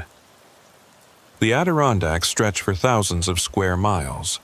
most of it wilderness that hasn't been thoroughly explored or mapped. People go missing up here regularly, some found alive, some found dead, and some never found at all. How many of them ended up like Jason Duval, their bones scattered in some forgotten hollow, while the forest slowly reclaimed them? And how many of those disappearances might be connected in ways we've never considered? These are the questions that haunt me now. I've stopped sleeping well, wake up several times a night from dreams I can't quite remember. When I do sleep, I dream of walking through endless forests, always searching for something I can never find. And sometimes in those dreams, I hear a phone ringing somewhere in the distance, a tinny electronic sound that doesn't belong in that ancient wilderness. I walk toward it, pushing through undergrowth and climbing over fallen logs, but I never reach it. The ringing just continues, fading in and out like a signal that can't quite establish a connection. I drive past Agnes Corbett's house sometimes when I'm on patrol, just to check that everything looks okay. The lights are usually on in the evenings, and I can see her moving around inside, going about her normal routines. The phone calls haven't resumed, and I tell myself they never will, that whatever needed to be communicated has been communicated. But I keep my radio on when I'm in that area, and I make sure May Ellsworth has standing orders to contact me immediately if Agnes calls in about anything unusual. Because deep down, I don't think this story is over. The coordinates led us to Jason, but those final words suggest there's more. Not alone could mean so many things, and none of them are comforting. Sometimes I think about organizing another search of the area around where we found Jason, expanding the perimeter to look for anything else that might be out there. But I have no justification for requesting that kind of resource commitment. No evidence to support the feeling that there's something more to find. So I wait and I listen and I patrol these mountain roads, watching for anything that seems out of place. The forest keeps its secrets, the way it always has. And somewhere up on that north ridge, in places where the hiking trails don't reach and the tourists never go, there might be other stories waiting to be discovered. Other bones scattered in forgotten hollows, other mysteries that will take decades to unravel if they're ever solved at all. I've been a state trooper for 8 years now, and I thought I understood the job. Respond to calls, investigate crimes, help people who need it, and accept that some cases will never be fully resolved. But this case has taught me that there are layers to this work I hadn't considered, questions that push against the boundaries of what I thought was possible. I heard a voice on a phone that shouldn't have been able to ring, and that voice led me to a body that had been hidden for nearly 4 decades. That happened. I can't explain it, can't rationalize it away, and it's changed something fundamental about how I see the world. Agnes Corbett once asked me if I thought Jason had been trying to reach out, if his spirit, or whatever you want to call it, had been using those phone calls to make sure he was found. I gave her a non-committal answer because I didn't know what to say. But now, after everything I've learned and everything I've experienced, I think the truth is more complicated than that. I think something up in those mountains, something that understands the deep places and the old ways, decided it was time for Jason to be found. And it used the tools it had available, obsolete phones and static and voices that shouldn't exist, to make that happen. Whether that makes me sound crazy, I don't particularly care anymore. I know what I experienced. I know there are things in these mountains that don't fit neatly into official reports or rational explanations.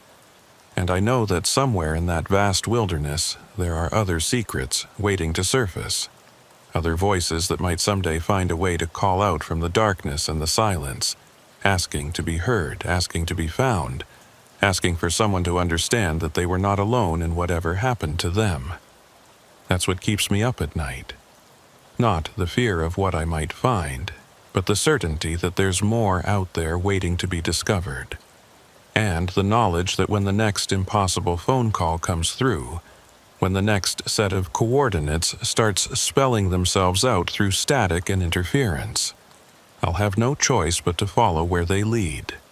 Because that's the job, isn't it?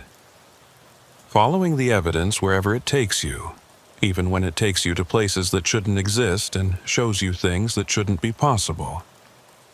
The phone on Agnes Corbett's side table remains silent, but I still drive past her house on my patrols, still watch for that flicker of movement in the window that might mean she's answering a call that no one else will ever have a record of.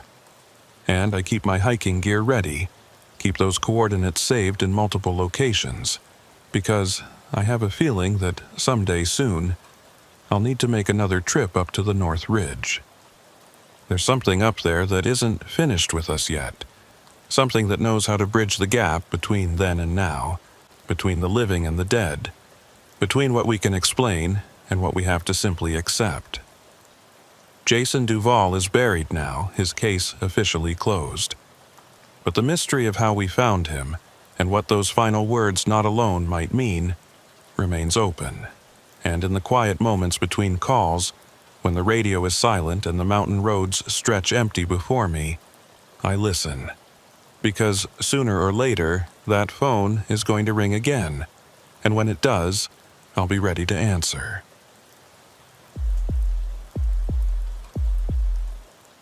I've been patrolling the Hudson Valley as a New York State Trooper for the better part of 6 years now, and I thought I'd seen just about everything these roads could throw at me. Fatal accidents, drunk drivers, domestic disputes that spilled out onto the highway, you name it. The Taconic State Parkway in particular has a reputation among troopers. It's a beautiful stretch of road during the day, all rolling hills and autumn colors, but at night it becomes something else entirely. The curves are tight, the lighting is minimal in places, and there are sections where the forest presses in so close on both sides that your headlights barely penetrate the darkness. Most of my shifts are uneventful in the grand scheme of things. I write tickets for speeding, help motorists with flat tires, occasionally deal with an accident or a disabled vehicle. But every once in a while something happens that doesn't quite fit into the normal categories of police work. Something that makes you question what you saw or whether you saw anything at all. This is one of those stories, and even now, months after it happened, I'm still not entirely sure what to make of it. It started on a Tuesday night in late November.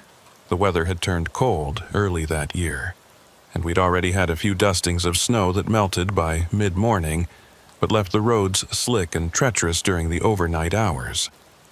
I was working the 11 p.m. to 7 a.m. shift, which meant I had the parkway mostly to myself except for the occasional truck driver or someone heading home late from work. Around 2:15 in the morning, I got a call from dispatch about a possible injury accident on the southbound side, mile marker 47. The caller had reported seeing what looked like fresh damage to the guardrail and possibly some debris in the road, but they hadn't stopped to investigate because the area was too dangerous to pull over safely. Dispatch asked if I could head over and check it out, and I told them I was about 10 minutes away. I flipped on my lights and headed south, keeping an eye out for any signs of an accident. Mile marker 47 was in a section of the parkway that curved through some particularly dense forest with steep embankments on both sides and limited shoulders for pulling over. When I reached the area, I slowed down and scanned both sides of the road with my spotlight. Sure enough, there was fresh damage to the guardrail on the right side. The metal twisted and scraped like something had hit it hard. I activated my rear flashers and pulled over as far as I could without putting my cruiser in danger of being sideswiped by any passing traffic. I grabbed my flashlight and my reflective vest and got out to take a closer look. The damage was significant, with several sections of the guardrail bent outward and downward like a vehicle had gone through or over it. I walked along the guardrail, playing my flashlight over the damaged sections and looking for any other evidence of what had happened. There were no skid marks visible on the pavement, which struck me as odd. Usually, when a vehicle hits a guardrail hard enough to do this kind of damage, there are signs of braking or swerving beforehand. But the road surface was clean except for some scattered pieces of reflector and what might have been broken taillight plastic. I picked up one of the pieces and examined it. It was red, the kind of plastic used in vehicle taillights, and it was fresh enough that the broken edge was still sharp. I radioed dispatch and told them I'd found the damaged guardrail, but no sign of a vehicle at the scene. I said I was going to check beyond the guardrail to see if a car had gone down the embankment. The dispatcher acknowledged and said she'd stay on standby in case I needed backup or medical response. I clipped my radio to my belt and approached the gap in the guardrail carefully, using my flashlight to illuminate the slope beyond. The embankment dropped away sharply, maybe 20 or 30 feet down to a tree line, and in the darkness, I could barely make out the shapes of the forest beyond. I started making my way down the slope, moving slowly because the ground was covered in wet leaves and loose rocks that threatened to send me sliding down faster than I wanted to go. My flashlight beam swept back and forth across the trees, looking for any sign of a vehicle or debris trail. About halfway down the embankment, I caught a glimpse of something that made me stop. There was a light visible through the trees, faint and yellowish, like a window lit from inside. That didn't make sense. According to the maps I'd studied of this area, there shouldn't be any structures this close to the parkway. It was all designated forest land, protected from development. I continued down the slope more carefully now, keeping my eyes on that light. As I got closer to the tree line, I could see it more clearly. It was definitely a window, and it was part of a structure that I couldn't quite make out through the dense foliage. I pushed through the last few yards of undergrowth and emerged into a small clearing, and what I saw there made me stop in my tracks. There was a house, a full-sized, two-story house sitting maybe 70 feet from the parkway, completely hidden from the road by the trees and the embankment. The house was old, probably built sometime in the early 20th century based on the architecture. It had a peaked roof, wooden siding that might have once been white, but was now weathered to a grayish color, and a front porch that sagged slightly in the middle. But what struck me most was how intact it looked. This wasn't an abandoned ruin or a collapsed structure. The windows were whole, the roof appeared sound, and there was that light burning in one of the first-floor windows. Someone was living here, or at least someone had been here recently enough to leave a light on. I stood at the edge of the clearing and called out, identifying myself as a state trooper and asking if anyone was home. My voice sounded strange in the darkness, swallowed up by the trees almost as soon as the words left my mouth. There was no response from the house, no movement in the lit window, no sound of anyone stirring inside. I waited a full minute, then called out again. Still nothing. I radioed dispatch and gave them my location and a description of what I'd found, and I could hear the confusion in the dispatcher's voice when she responded. She told me that according to the property records she was looking at, there were no structures registered at this location. The land I was standing on was supposed to be state forest, part of the parkway's protected buffer zone. I confirmed that I was definitely looking at a house, a substantial one, and that it appeared to be occupied, or at least maintained. She said she'd pull up some older maps and see if there was any historical record of a building here, and in the meantime, I should proceed with caution. If someone was squatting in an illegal structure on state land, they might not be happy about a trooper showing up in the middle of the night. I approached the house slowly, keeping my flashlight trained on the front door and the windows. As I got closer, I could see more details. The porch had a rocking chair on it, positioned facing out toward where I was standing. The window with the light in it had curtains that were partially drawn, and I could see what looked like a room beyond with furniture and possibly some pictures on the walls. Everything about the scene suggested a normal, lived-in house, except for the fact that it shouldn't exist. I climbed the 3 steps up to the porch, and the old wood creaked loudly under my weight. I knocked on the front door, a solid official knock that identified me as law enforcement, and called out again that I was a state trooper investigating an accident and needed to speak with whoever lived here. The sound of my knocking seemed to echo through the house, but there was no response. I tried the doorknob and found it was unlocked. The door swung open easily, revealing a narrow hallway that led deeper into the house. Now, I need to be clear about something. Under normal circumstances, I wouldn't just walk into someone's house without permission or probable cause. But this situation was far from normal. I had an accident scene with no vehicle, a house that supposedly didn't exist on state land, and no response from whoever might be inside despite clear signs that someone had been here recently. The unlocked door and the lack of response to repeated announcements gave me reasonable concern that someone inside might need assistance or might be unable to respond due to injury. I stepped inside and immediately noticed the smell. It wasn't unpleasant exactly, just old. Like a place that had been closed up for a long time, musty and stale. The hallway was lit by that single window I'd seen from outside, which turned out to be the entrance to what looked like a living room. I moved toward it, my hand resting on my service weapon out of habit, and looked inside. The room was furnished with pieces that looked like they were from another era: a heavy wooden coffee table, a sofa with faded floral upholstery, a bookshelf filled with what appeared to be very old books, and on the walls there were photographs in frames. I walked into the room and examined some of the photographs more closely. They were all black and white, or faded color photos from what looked like the 1950s or 60s. Family portraits, pictures of people standing in front of this very house back when it had been in better repair. In several of the photos I could see the same woman, probably in her 30s or 40s, with dark hair and a serious expression.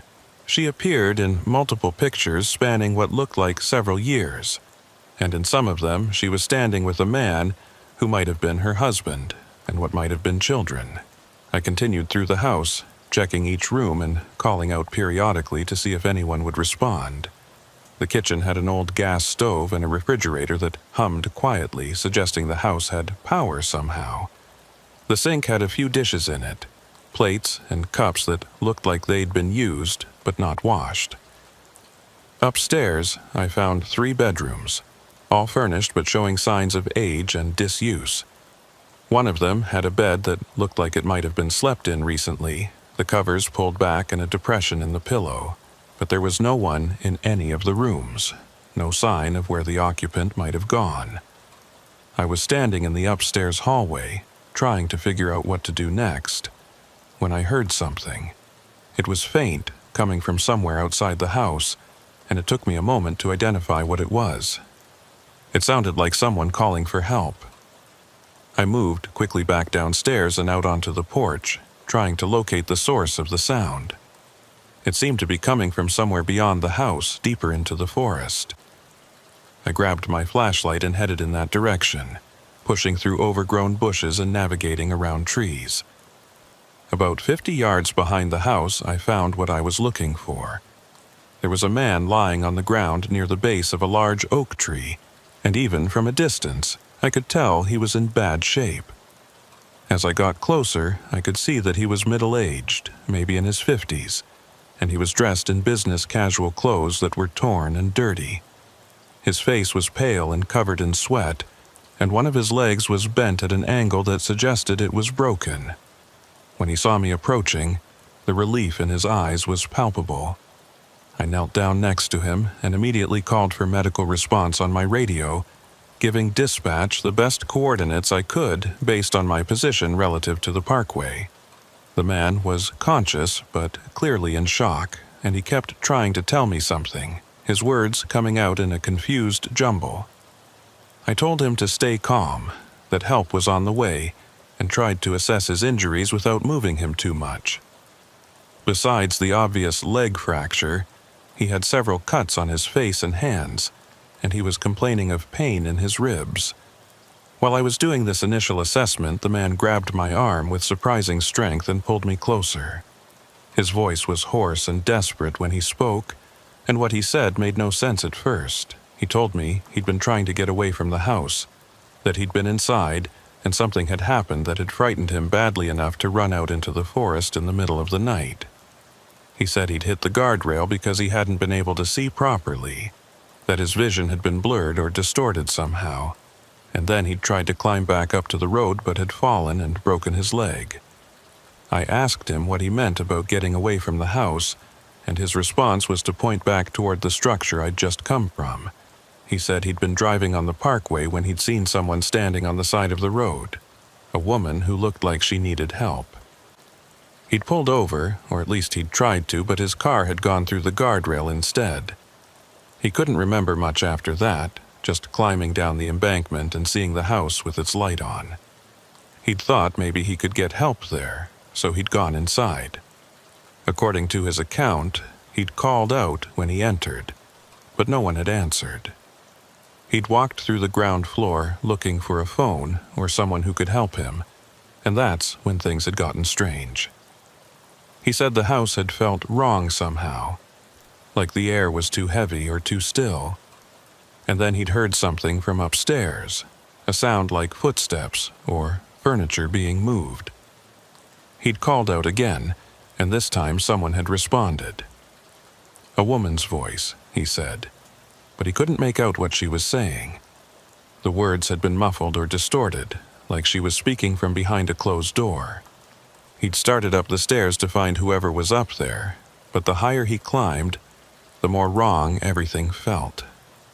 The temperature had dropped, he said, to the point where he could see his breath in the air, and the sounds from the second floor had gotten louder but no clearer. Multiple voices now instead of just one, all talking over each other in that same muffled, incomprehensible way. When he'd reached the top of the stairs and looked down the hallway, he'd seen doors opening and closing on their own, and that's when he'd panicked and run. I listened to all of this while monitoring his vital signs and trying to keep him calm. The rational part of my brain was telling me that the man was in shock and possibly concussed, that his account of what had happened was being colored by pain and trauma and couldn't be taken at face value. But another part of me, the part that had just walked through that house and felt how wrong it was, couldn't entirely dismiss what he was saying. I'd been in that upstairs hallway. I'd seen that bedroom with the disturbed bed. And I'd felt something too, though I'd tried to rationalize it away as just the natural unease of being in an unfamiliar place in the middle of the night. The man was still talking, still trying to explain what had happened to him, when I heard the sound of sirens approaching on the parkway above us. The ambulance had arrived, along with what sounded like additional state police units. I radioed up to them and gave them directions on how to reach our location, then turned my attention back to my patient. He'd gotten quieter now, his initial burst of adrenaline-fueled energy fading as the shock deepened. His grip on my arm loosened, and his eyes started to drift closed. I kept talking to him, trying to keep him conscious and alert until the EMTs could get down here with proper equipment and pain medication. It took about 10 minutes for the rescue team to reach us, navigating down the embankment with a stretcher and medical gear. I briefed them on the man's condition and the circumstances of how I'd found him, leaving out the more unusual elements of his story. They got him stabilized and loaded onto the stretcher, and I helped them carry him back up to the parkway where the ambulance was waiting. The whole time, I kept glancing back at the house, which was visible through the trees from certain angles. The light was still on in that ground floor window, unchanged from when I'd first seen it. Once the ambulance had departed with the patient, I was left with 2 other troopers who'd responded to the scene. One of them was Trent Holloway, someone I'd worked with on several occasions and generally trusted to be level-headed and thorough. I filled him in on what I'd found, including the house and its apparently impossible location on state land. Trent's reaction was skeptical but interested, and he wanted to see the house for himself. We made our way back down the embankment together, leaving the 3rd trooper up on the road to manage traffic and the accident scene. When we reached the clearing, Trent stopped and stared at the house with the same expression of disbelief I must have had when I first saw it. He pulled out his phone and started taking pictures, documenting the structure from multiple angles. We approached the house together, and I led him inside, showing him the rooms I'd already searched. Trent examined everything with a careful, methodical attention to detail, photographing the furniture and the pictures on the walls. When he saw the family photos, he stopped and studied them for a long moment. He pointed to one of the photographs and asked if I recognized the location in the background. I looked more closely and realized he was right to call it out. The photo showed the woman I'd seen in multiple pictures standing in front of what was clearly this house, but in the background you could just make out a section of road that looked familiar. It was the parkway, or at least what would become the parkway, though the photo appeared to predate its construction. Trent suggested that this house might have been here before the parkway was built, back when this was all private land, and had somehow been missed or forgotten during the land acquisition process. We went upstairs together and I showed Trent the bedroom where the bed looked recently used. He examined it carefully, checking for any signs that someone had been sleeping here regularly, but the sheets were cold to the touch, and there was a layer of dust on the nightstand that suggested no one had been here in quite a while. We checked the other rooms again, looking for anything I might have missed on my first pass, but found nothing new. The house remained empty and silent except for the sound of our footsteps on the old wooden floors. Before we left, Trent suggested we check for any utilities that might explain how the house had power. We found the electrical panel in a small closet off the kitchen, and that's where things got even stranger. The panel was old, probably original to the house, but there were signs that it had been modified or updated at some point. More importantly, there were no visible connections to any external power lines. The house wasn't connected to the grid, at least not in any way we could identify. Trent theorized that there might be a generator somewhere, maybe in a basement or outbuilding we hadn't found yet, but a thorough search of the property turned up nothing. We spent another 30 minutes documenting the house and the surrounding property before finally heading back up to the parkway. By this time, it was nearly 5 in the morning, and the sky was starting to lighten in the east. The accident scene had been processed and cleared, with the damaged section of guardrail marked for repair. Trent and I stood by our cruisers comparing notes and trying to figure out what our next steps should be. The house obviously needed to be investigated more thoroughly, and we'd need to bring in people from the county assessor's office to figure out who owned the property and why it wasn't showing up in any current records. As we were discussing this, my radio crackled with a call from dispatch. She said she'd been looking into the history of the area where I'd found the house, and she'd found something interesting. According to old property records from the 1950s, there had indeed been a house at approximately that location, owned by a family named Marchand. The house and the surrounding land had been seized through eminent domain when the state began acquiring property for the parkway in the early 1960s. According to the records, the house was supposed to have been demolished as part of the construction process, but there was no documentation confirming that the demolition had actually occurred. Trent and I looked at each other, both thinking the same thing. If the house had never been demolished, and if it had been sitting here forgotten for over 60 years, that would explain a lot. It would explain why it wasn't in current property databases, why it wasn't connected to modern utilities, and why no one seemed to know it existed. But it didn't explain the light that had been on when I first arrived, or the refrigerator that was still running, or any of the other signs that someone had been here recently. I asked dispatch if she could find any more information about the Marchand family, specifically what had happened to them after their property was seized. She said she'd see what she could dig up and would let me know. In the meantime, Trent and I decided we should secure the house and post a notice that it was under investigation by the state police. We made our way back down the embankment one more time, taking note of how much harder it was becoming to find the place now that the sun was coming up.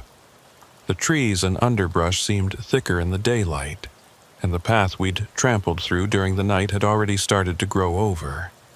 When we reached the clearing, something had changed. The light that had been on in the ground floor window was now off, and the house looked somehow darker and more closed off than it had before. Trent noticed it too, and we both approached more cautiously, unsure of what we'd find. I tried the front door and found it was now locked, the knob refusing to turn despite having been unlocked just a few hours earlier. Trent pulled out his flashlight and shined it through one of the windows, and we could see the same furniture and the same photographs. But everything looked slightly different somehow. More settled, more dusty, more clearly abandoned. We spent a few minutes trying other doors and windows, but everything was sealed tight.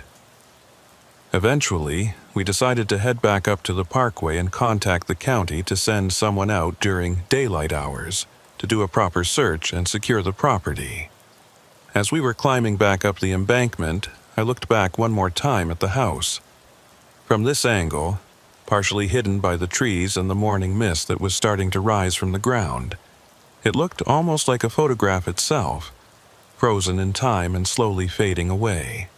I had the strangest feeling that if we came back later, we might not be able to find it again, that it might have faded completely into whatever liminal space it occupied between past and present.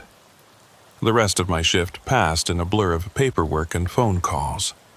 I wrote up a detailed report about the accident and the discovery of the house, and I spent an hour on the phone with various county officials trying to figure out what the proper procedure was for dealing with a structure that technically shouldn't exist.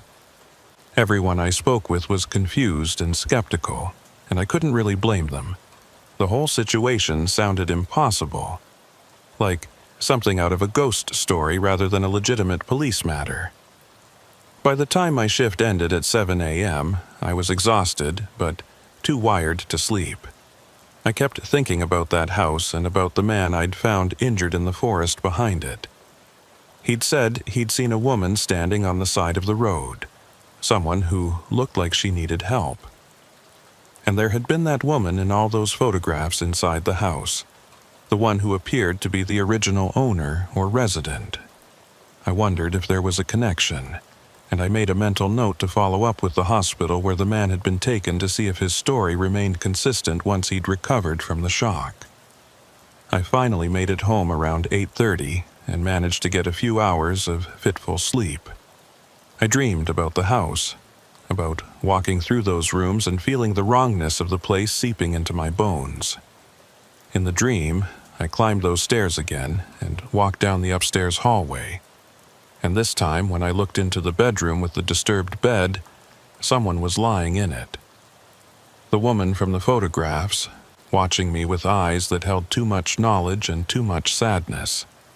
I woke up with a start, my heart pounding, and I couldn't get back to sleep after that. I went back on shift that evening, still feeling unsettled from the previous night's events. The first thing I did was call the hospital to check on the condition of the man we'd pulled out of the woods. The nurse who answered told me he was stable and recovering from surgery to repair his fractured leg. More importantly, he was conscious and coherent, which meant I could interview him properly about what had happened. I told her I'd stop by during my shift if things stayed quiet, and she said visiting hours were flexible for law enforcement. Around 10 p.m., I drove over to the hospital and made my way to the patient's room. His name was Owen Cabot, according to the chart outside his door, and he was 53 years old with an address in Westchester County. When I knocked and entered, I found him propped up in bed with his leg in a cast, looking considerably better than he had lying in the forest the night before. He recognized me immediately and seemed relieved to see me, like he'd been waiting for someone to come talk to him about what had happened. I pulled up a chair and took out my notebook, and Owen started talking before I even asked my first question. He said he'd been thinking about it all day, trying to make sense of what he'd experienced, and he wanted to know if I'd found anything else at that house. I told him we'd documented the scene and were working with county officials to investigate the property, but I wanted to hear his full account of what had happened from the beginning. He nodded and settled back against his pillows, and his story came out in a steady stream. Owen had been driving home from a business meeting in Albany, taking the parkway south toward Westchester. It had been around 1:30 in the morning, and he'd been fighting to stay alert after a long day. He said he'd just come around one of those tight curves near mile marker 47 when he'd seen someone standing on the shoulder of the road. A woman, he was certain of it, wearing what looked like an old-fashioned dress or nightgown. She'd been just standing there, not waving for help or anything, just watching the road. Her presence had startled him so much that he'd swerved, and his front tire had caught the edge of the pavement wrong. He described losing control of the vehicle, feeling it slide toward the guardrail despite his attempts to correct. The impact had been violent, the sound of metal tearing and his airbag deploying all happening in what felt like a fraction of a second. When the car had finally stopped moving, he'd been disoriented, and his ears had been ringing from the airbag deployment. He'd managed to get his seatbelt off and climb out of the vehicle, which had been partially through the guardrail and tilted at a precarious angle. That's when he'd realized his car was in danger of sliding further down the embankment. So he'd scrambled away from it and started trying to figure out what to do. His phone had been destroyed in the crash, crushed between the seat and the center console, so he couldn't call for help. He'd looked up at the parkway and had seen the woman again, standing at the edge of the road where the guardrail was torn open. She'd been looking down at him, and even from that distance, he'd been able to see her face clearly in the ambient light from the parkway. She'd looked concerned, he said, like she was worried about him. Owen had called up to her, asking if she could call for help, but she hadn't responded. Instead, she'd turned and started walking down the embankment toward him, moving with an odd, gliding quality that he'd attributed at the time to his disorientation from the crash. As she got closer, he'd been able to see her more clearly, and that's when he'd noticed how old-fashioned her clothing was. Not costume party old-fashioned, but genuinely antique, like something from the 1950s. And her hair had been styled in a way that matched that era, pulled back in a way women didn't really wear it anymore.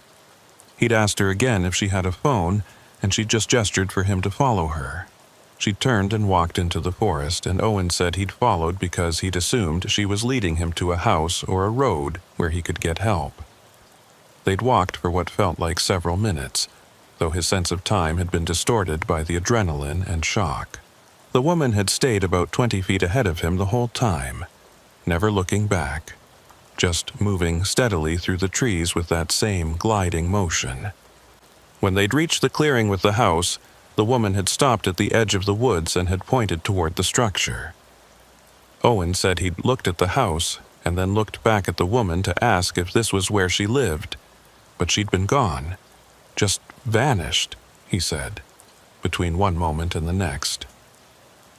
He'd called out for her, had looked around the clearing, but there'd been no sign of where she'd gone. He'd been confused and starting to feel truly frightened, but the house had been right there with its light on, so he'd decided to go inside and look for help. His account of what happened inside matched what he'd told me the night before, but with more details now that he'd had time to process it. He said the interior of the house had felt wrong the moment he'd stepped inside, though he couldn't articulate exactly what had been wrong about it. The air had been too still, he said, and too cold, and there had been a smell like old flowers or perfume that had made him slightly nauseous. He'd called out but gotten no answer, so he'd started looking through the rooms for a phone or any sign of the woman who'd led him there. He'd found the living room with all its old furniture and photographs, and he'd noticed that several of the photos showed the same woman he'd seen on the parkway. Same face, same style of dress, though in the photos she'd looked younger, and the images had obviously been taken decades ago.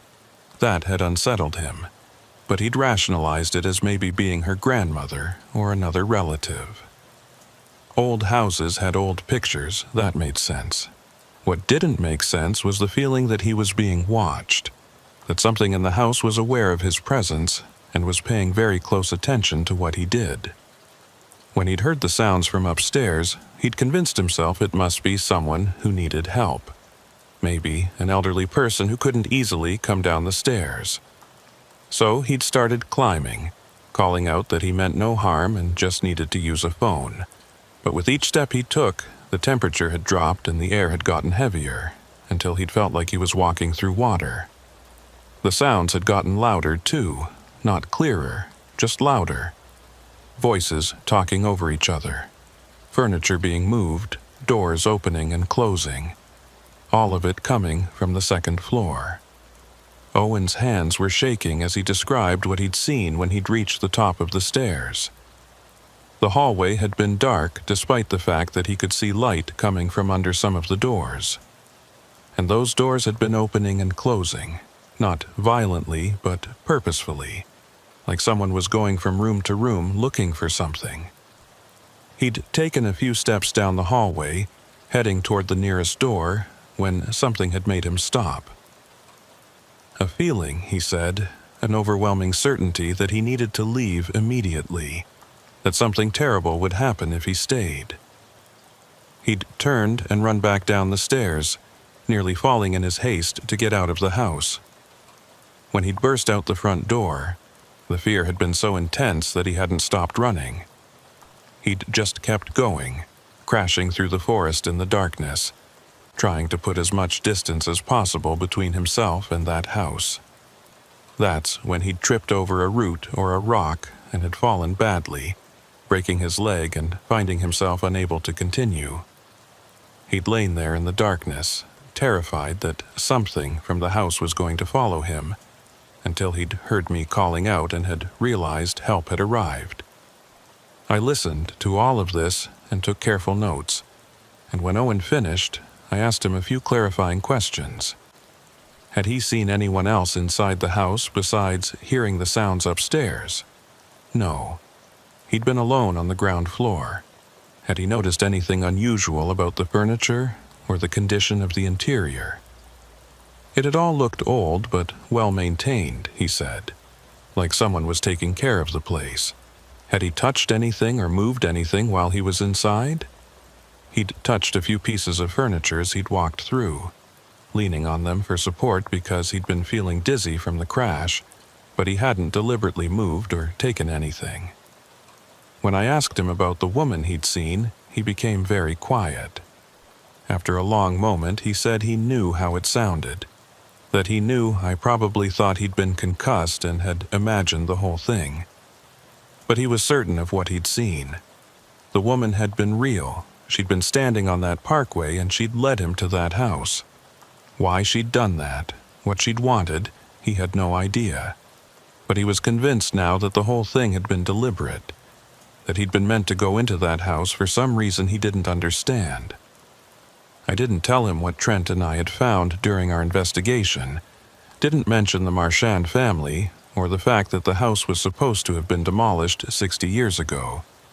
I just thanked him for his cooperation and told him to focus on recovering. If we needed any additional information, I'd be in touch. As I was leaving, Owen called out to me and asked if I was going to go back to the house. I told him that was likely, that we needed to conduct a more thorough investigation. He looked at me with an expression I couldn't quite read and said I should be careful, that there was something in that house that didn't want to be found or disturbed. I left the hospital thinking about Owen's warning and about the woman he'd described. The description matched several of the photographs I'd seen inside the house, particularly the pictures of the woman who appeared to be the original owner. If the house had belonged to the Marchand family, and if that woman in the photos was Eliza Marchand as I suspected, then what did it mean that Owen had seen someone who looked exactly like her standing on the parkway? The obvious explanation was that he'd been disoriented from the crash and had imagined the whole thing, but that didn't account for how he'd found the house or why his description of the interior matched so perfectly with what I'd seen. When I got back to my cruiser, I found a message from dispatch saying that someone from the county assessor's office had called and wanted to speak with me about the house. I called the number and got through to a woman who introduced herself as Patricia Everett from the Property Records Department. She said she'd been looking into the history of the land where I'd found the house, and she'd discovered some interesting information. The property had indeed belonged to a family named Marchand, specifically to a woman named Eliza Marchand who'd lived there with her husband until his death in 1959. According to the records Patricia had found, Eliza had fought the eminent domain seizure of her property when the state had begun acquiring land for the parkway.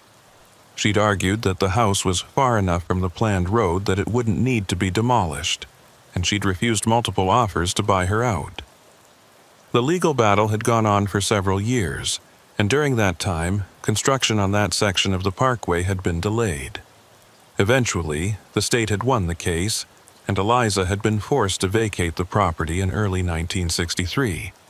What happened after that was where the records got murky. There was documentation showing that the property had been acquired and that Eliza had been compensated, but there was no clear record of what had happened to the house itself. The demolition that was supposed to have taken place was referenced in a few memos, but there was no completion certificate or any photos documenting that the work had been done. And there was no record of what had happened to Eliza Marchand after she'd left the property. No death certificate, no forwarding address, nothing. Patricia said she'd been through all the available records and had found one more interesting detail. In 1964, about a year after Eliza was supposed to have vacated the property, there had been a complaint filed with the state police about trespassing on the old Marchand land. Someone had reported seeing lights in the windows of a house that was no longer supposed to exist and had asked the police to investigate. There was a brief incident report that indicated a trooper had been sent to check it out, but the report was incomplete and didn't include any findings or resolution. I asked Patricia if she could find out who that trooper had been and if there was any way to access more detailed records from that incident. She said she'd try, but warned me that records from that era were spotty at best, and a lot of them had been lost or destroyed over the years. She also mentioned that she'd be willing to come out to the site with me if I wanted to do another investigation of the house, as her office would need to document the structure for their records anyway. I told her I'd let her know when I planned to go back, and we ended the call. The rest of my shift was relatively quiet, which gave me plenty of time to think about everything I'd learned. The pieces of the puzzle were starting to come together, but they were forming a picture that didn't make logical sense. Eliza Marchand had lived in that house and had fought to keep it. She'd lost that fight and had been forced to leave, and shortly after, the house was supposed to have been demolished.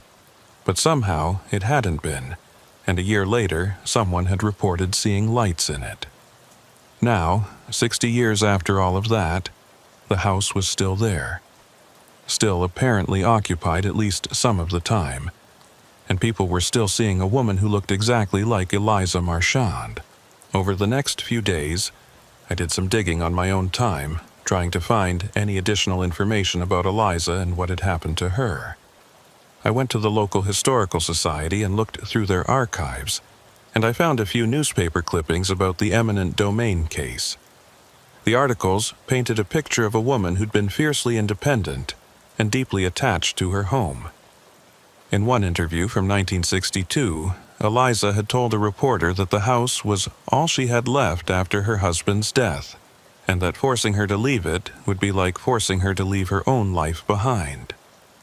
The Historical Society also had a few photographs of the parkway construction from that era, and in one of them you could see the Marchand house in the background, still standing while construction equipment worked nearby. The photo was dated March 1963, which would have been right around the time Eliza was forced to vacate. I took pictures of all the documents and photographs I found, thinking they might be useful for the investigation. I also tried to find any living relatives of Eliza Marchand, anyone who might remember her or know what happened after she left the house. It took some work, but I eventually tracked down a woman who said she'd been Eliza's great-niece. Her name was Dorothy Brennan, and she was in her 70s now, living in a nursing home in Dutchess County. I called her and explained that I was investigating a property that had once belonged to her great-aunt, and she agreed to speak with me if I wanted to visit. I drove out to the nursing home on my next day off and found Dorothy to be sharp and articulate despite her age. She remembered Eliza well, having visited her at the house several times when she was a child in the late 1950s. She described Eliza as a formidable woman who'd been deeply unhappy after her husband's death and who'd become increasingly isolated. The house had been everything to her, Dorothy said, the only place where she'd felt close to her late husband's memory. When I asked Dorothy what had happened to Eliza after she'd been forced to leave the property, her expression became troubled. She said that Eliza had stayed with Dorothy's family for a few weeks after the eviction, but she'd been like a ghost, barely eating or speaking, just sitting by the window and staring out at nothing. Then one morning, Dorothy's parents had woken up to find that Eliza was gone. She'd left in the middle of the night without taking any of her belongings, and no one had seen her since. Dorothy's parents had filed a missing person report, but the police had never found any trace of Eliza. The family had eventually concluded that Eliza had probably taken her own life somewhere remote, overwhelmed by the loss of her home and her husband. It was a tragic ending, but Dorothy said it had made a certain kind of sense given how devastated Eliza had been. What didn't make sense, Dorothy added, was what happened afterward. For years after Eliza's disappearance, Dorothy's family had received reports from people who claimed to have seen her. Always in the same area, always near where her house had stood. Drivers would report seeing a woman matching her description standing on the side of the parkway, and hikers would sometimes mention encountering her in the forest. Dorothy said her family had investigated some of these reports, but they'd never found anything concrete. The sightings had continued sporadically for decades, becoming something of a local legend. People called her the Parkway Woman or the Lady of the Guardrail, and there were all sorts of stories about her. Some said she was a ghost haunting the place where her home had been. Others said she was still alive and living rough in the forest, driven mad by what had been done to her. Dorothy herself didn't know what to believe, but she said she'd always felt that her great-aunt had never really left that property, that some part of her was still there. I showed Dorothy the photographs I'd taken of the house and the pictures I'd found inside it. When she saw the photos of the woman I believed to be Eliza, her eyes filled with tears. She confirmed that it was indeed her great-aunt, looking much as she had in the late 50s. When I showed her photos of the house as it appeared now, she was shocked to see how little it had changed. It looked almost exactly as she remembered it from her childhood visits, maybe a bit more weathered, but fundamentally the same. Before I left, Dorothy asked me what I planned to do about the house. I told her honestly that I wasn't sure, that we were still trying to figure out the legal status of the property and what our options were. She nodded and then said something that has stayed with me. She said that some places hold on to the people who loved them, that they become more than just structures of wood and stone. Her great-aunt had loved that house so much that losing it had destroyed her, and maybe that love had been strong enough to leave an imprint, a presence that lingered long after the person herself was gone. Driving back from the nursing home, I thought about Dorothy's words and about everything I'd learned. The house was real, that much was certain. But was it also something more than real? Was it possible that Eliza Marchand's attachment to the property had been so strong that it had somehow preserved the house beyond its natural lifespan, kept it existing in some in-between state where it was neither fully present nor fully gone? The rational part of my mind rejected that idea, but I couldn't deny what I'd experienced and what Owen Cabot had experienced. That evening, I met up with Trent Holloway for coffee before our shift started, and I filled him in on everything I'd learned. Trent listened carefully and didn't interrupt, and when I finished, he sat back and thought for a long moment. Finally, he said that regardless of what supernatural elements might or might not be involved, we had a real structure on state land that posed potential safety hazards. People were getting hurt, like Owen Cabot, and we had a responsibility to secure the property and figure out what to do with it. He suggested we organize a proper investigation with county officials and maybe some structural engineers to assess the building's condition. I agreed that was the sensible approach, but I also felt a growing sense of urgency about the whole situation. Something about that house was pulling at me, making me feel like time was running out for reasons I couldn't articulate. I suggested to Trent that we should go back one more time before bringing in a whole team of officials, just to make sure we hadn't missed anything important during our first investigation. He was hesitant, but eventually agreed, and we decided to make the trip the following night when we were both on shift and could justify being in the area.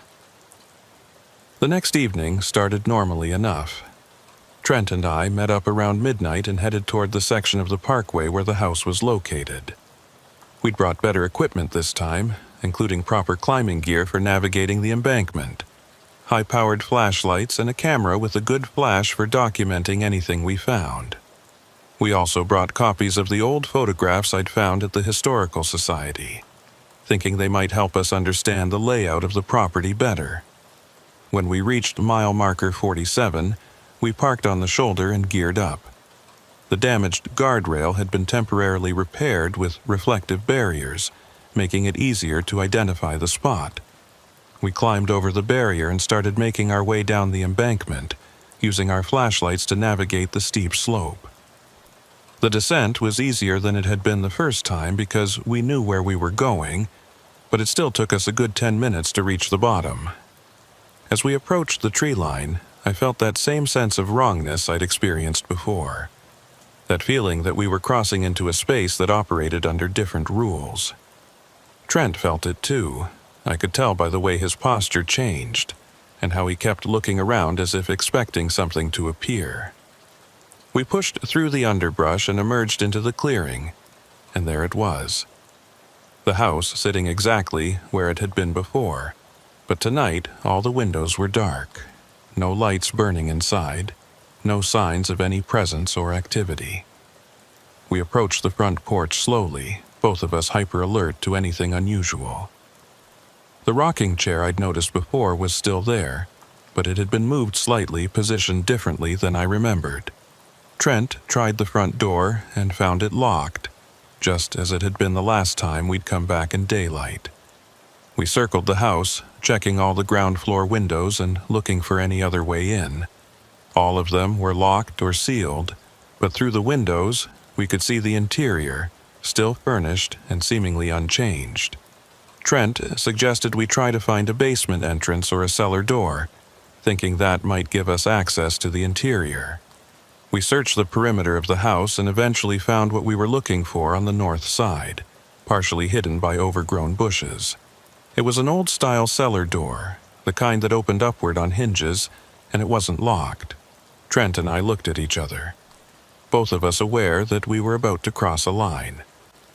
Legally speaking, we were on shaky ground entering a structure without clearer authorization, but the unusual circumstances of the situation gave us some justification.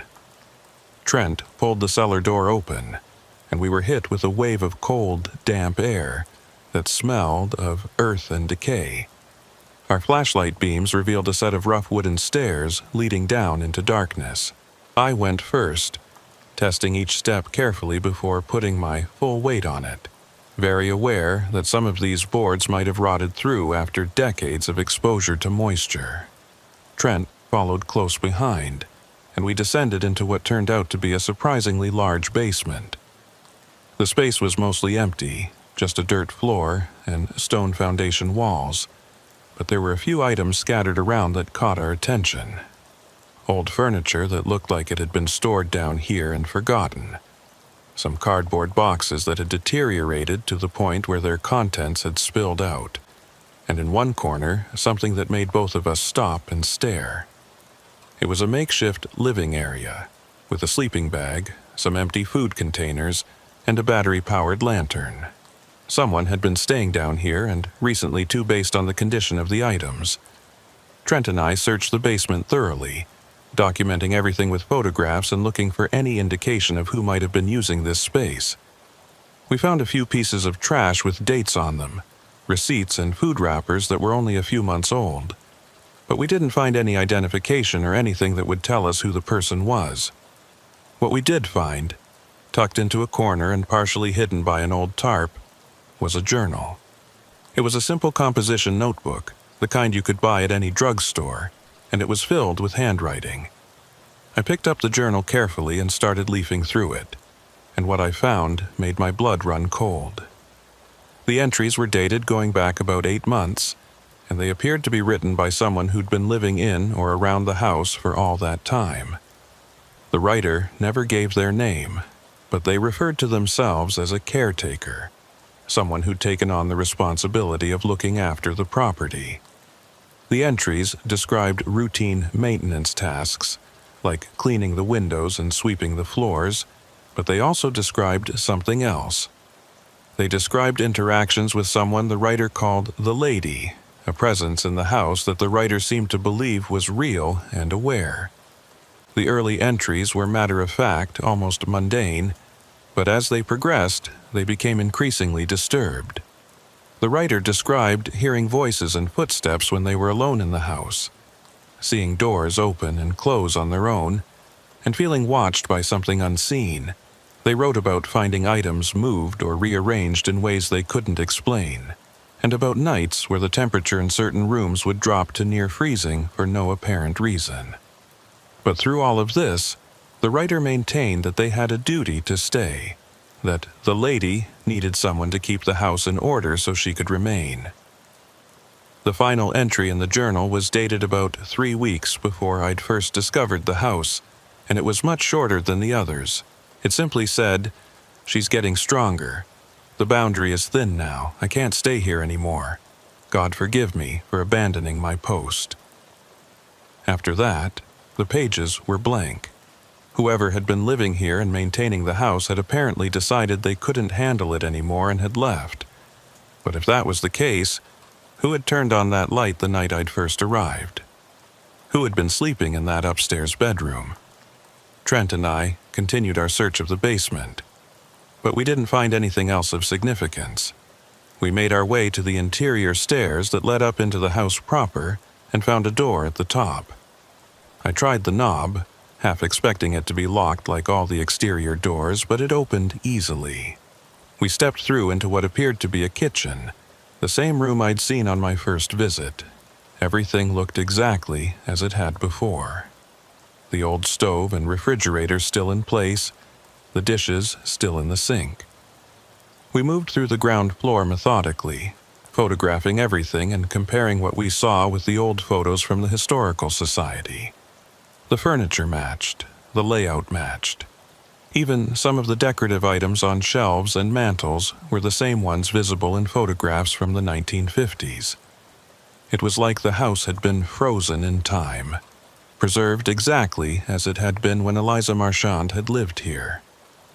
The only differences were the inevitable signs of age and wear, the dust and the slight decay that comes with decades of existence. When we reached the stairs leading to the second floor, we both paused. This was where Owen Cabot had experienced whatever had frightened him so badly. This was where the journal writer had described the strongest manifestations of the lady. Trent looked at me and asked if I was sure I wanted to go up there, and I nodded. We'd come this far, and we needed to see this through. We started climbing, our flashlight beams cutting through the darkness ahead of us, and with each step, I felt that same heavy pressure in the air that Owen had described. The second-floor hallway was exactly as I remembered it from my first visit, but somehow it felt different at night with just our flashlights cutting through the darkness. The air was noticeably colder up here, cold enough that I could see my breath forming small clouds in front of my face. Trent noticed it too and muttered something about the house lacking insulation, but we both knew that didn't explain the temperature difference. The ground floor had been cool, but not frigid like this. We moved down the hallway slowly, checking each room methodically. The first bedroom we entered was sparsely furnished with a single bed and a dresser, everything covered in a thick layer of dust that showed no recent disturbance. The second bedroom was similar, frozen in time like a museum display. But when we reached the third bedroom, the one where I'd seen signs of recent use during my first visit, we found something that made us both stop cold. The bed was made now, the covers pulled up neat and tight, and on the pillow was a single photograph in a frame. I approached the bed carefully and picked up the photograph. It showed a young couple standing in front of this house, probably taken in the late 1940s or early 50s, based on their clothing and the photo quality. The woman was Eliza Marchand, I was certain of it, looking younger than in the photos I'd seen downstairs. The man next to her had his arm around her waist, and they were both smiling at the camera with the kind of happiness that seemed to come from a simpler time. I turned the photo over and found an inscription on the back, written in faded ink, "Robert and Eliza, summer 1949. Trent leaned over my shoulder to look at the photo and asked if I thought someone had deliberately placed it there. I didn't have an answer. The bed had been disturbed during my first visit, unmade and showing signs of recent use. Now it was perfectly made with this photo placed carefully on the pillow, like an offering or a message. I took several pictures of the scene with my camera, then carefully set the framed photo back where I'd found it. Something about disturbing it felt wrong, like I'd be violating something sacred. We continued our search of the second floor and found the bathroom at the end of the hall. It was old-fashioned with a clawfoot tub and a pedestal sink, everything clean despite the age of the fixtures. When Trent opened the medicine cabinet above the sink, we found it was still stocked with various items from another era. Old bottles of aspirin and cold remedies, a straight razor, a powder compact. All of it appeared to be from the 1950s or 60s, preserved as if the house had been abandoned overnight rather than gradually over decades. As we were documenting the bathroom, we both heard it, a sound from somewhere below us, like a door closing. We froze and listened, hands instinctively moving to our service weapons. The sound came again, definitely a door, and then we heard what might have been footsteps on the ground floor. Trent and I looked at each other, communicating silently. Someone else was in the house. We moved back into the hallway and towards the stairs, trying to be as quiet as possible while also making sure we didn't surprise whoever was down there into doing something dangerous. We descended the stairs with our flashlights raised and our free hands on our weapons, announcing ourselves as state troopers and ordering whoever was in the house to identify themselves. There was no response, but the sounds continued.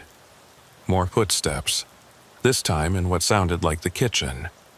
We reached the ground floor and moved toward the kitchen, our flashlight beams sweeping through the darkness ahead of us.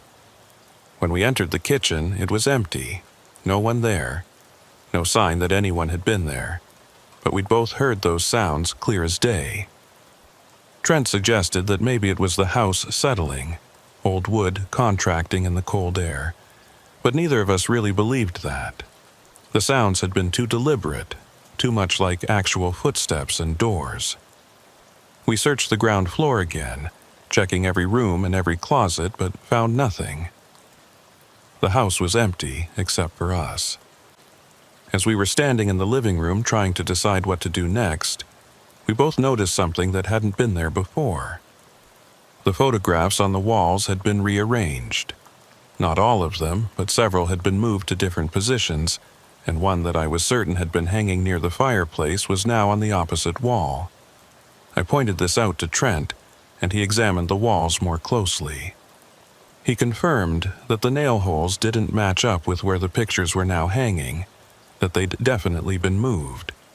But when we checked our earlier photos on the camera, we could see that the pictures had been in different positions when we'd first entered the house tonight. Someone, or something, had rearranged them while we'd been upstairs, doing it silently enough that we hadn't heard anything beyond those few footsteps and the door closing. That's when I noticed something else. The photograph I'd been looking at during my first visit, the one showing Eliza with her neighbors, was now positioned prominently in the center of the mantel. It had been tucked in with several other photos before, but now it was front and center, impossible to miss. And next to it was another photo I didn't remember seeing before, showing just Eliza standing alone in front of the house, her expression somber and her eyes seeming to look directly at the camera with an intensity that was unsettling. Trent was starting to look genuinely unnerved now, and I couldn't blame him. This was going beyond anything we could rationalize away as coincidence or misremembering. Things in this house were moving, changing, responding to our presence in ways that shouldn't be possible. I suggested we head back outside and call for additional units, maybe get some more equipment and come back during daylight.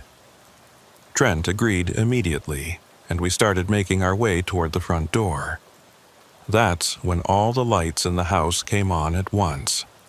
Every room, every fixture, everything blazed to life with an intensity that made us both shield our eyes. The sudden brightness was disorienting after spending so much time in the dark with just our flashlights, and for a moment, I couldn't process what was happening. Then I realized what was wrong. The house shouldn't have power. We'd established during our first investigation that it wasn't connected to the grid, and there was no generator that we'd been able to find. The lights stayed on for maybe 10 seconds, long enough for us to see the interior of the house in full detail. Every piece of furniture, every photograph, every detail was suddenly visible in a way it hadn't been before. And in that light, I could see something else. There were wet footprints on the floor, leading from the kitchen toward the stairs. Not muddy prints like someone had tracked in dirt from outside, but wet prints like someone had been walking in water. They were small, definitely made by a woman's shoe, and they were fresh enough that water was still pooling slightly in each impression. Then the lights went out just as suddenly as they'd come on, plunging us back into darkness. Our flashlights seemed dim and inadequate after that blaze of illumination, and we both stood there for a moment trying to adjust. When I could see properly again, I looked down at where I'd seen the footprints. They were still there, still wet, leading from the kitchen up the stairs we'd just descended. Someone had gone upstairs while we'd been down here, had walked right past us in the darkness while we'd been distracted by the rearranged photographs. I knew we should leave. Every instinct I had was screaming that we needed to get out of this house and not come back without significant backup and maybe some people who dealt with situations that fell outside normal police work. But I also felt a pull to follow those footprints, to see where they led and who or what had made them. I looked at Trent, and I could see he was feeling the same conflict. We'd come this far, and leaving now without answers felt wrong. We followed the footprints back up the stairs, our flashlights trained on each wet impression. They led us down the hallway toward the bedroom where I'd found the photograph, and we could see that the door, which had been open when we'd left, was now closed. I approached it slowly and called out, identifying myself again as a state trooper and asking whoever was inside to come out with their hands visible. There was no response, just silence from behind that closed door. I reached for the doorknob, and Trent positioned himself to cover me in case something went wrong. The knob was ice cold, cold enough that it hurt to touch, but I turned it anyway and pushed the door open. The bedroom beyond was exactly as we'd left it, the bed perfectly made with the photographs still on the pillow. Except now there was something else. Sitting in a chair in the corner of the room, barely visible in the shadows beyond our flashlight beams, was a figure. My hand went to my weapon, and I ordered the figure to stand up and identify themselves. They didn't move, didn't respond at all. As we got closer and our lights illuminated the figure more clearly, I realized with a sick feeling that it wasn't a person. It was a dress, an old-fashioned dress from the 1950s, arranged on the chair as if someone was wearing it, but there was no one inside it, just the empty dress with shoes positioned beneath it and gloves placed where hands should be. Trent swept his flashlight around the rest of the room, checking for any actual person who might be hiding, but we were alone except for that disturbing arrangement in the chair. When I looked more closely at the dress, I recognized it from the photographs downstairs. It was the same dress Eliza Marchand had been wearing in several of the pictures, a floral print that had probably been quite fashionable in its time. Someone had carefully arranged it here, had set it up like a shrine or a memorial, and recently too, based on the fact that it hadn't been here during our last visit to this room. I was backing away from the chair, intending to photograph it and then get us both out of this house, when I heard Trent make a sound of surprise behind me. I turned to find him staring at the bed, and when I looked, I saw that the photograph on the pillow had changed. It was no longer the picture of the young couple from 1949. Now it was a different photo. This one showing Eliza much older, standing in front of the house with a haunted, desperate expression. Her hair was gray, and her face was lined with age and sorrow. The inscription on the back, which I could see because the photo had been turned face down, read, "The last day, March 1963. That was it. That was the day Eliza had been forced to leave her home. I understood in that moment what we were seeing, what the house was trying to show us. This wasn't just a structure that had somehow survived demolition. It was a place that held the memory of what had been taken, of the life that had been lived here and the grief that had come from its loss. Whether that was some kind of paranormal presence or just the accumulated emotional weight of history, I couldn't say. But I knew we needed to leave, and we needed to leave now. I grabbed Trent's arm and told him we were going. He didn't argue, and we moved quickly back down the hallway toward the stairs. As we descended, all around us, we could hear the house responding. Doors opening and closing. Footsteps on the floor above us. Voices murmuring just beyond the range of comprehension. It was like the house was waking up, becoming more active and more present with each second we stayed inside it. By the time we reached the ground floor, the sounds had become almost deafening. A cacophony of normal household noises all happening at once. We ran for the front door and found it locked. I fumbled with the deadbolt while Trent covered our backs, keeping his flashlight trained on the rooms behind us. The lock finally gave way, and we burst out onto the front porch and down the steps into the clearing. We didn't stop running until we'd reached the tree line, and even then we kept moving, scrambling up the embankment as fast as we could manage. Behind us, we could see the house, and every window was lit up now, bright as day, light spilling out into the clearing like a beacon. We reached the top of the embankment and climbed over the guardrail barrier, both of us breathing hard and trying to process what we'd just experienced. We stood there for a moment, looking down at where the house was hidden by the trees, and as we watched, the lights began to go out one by one.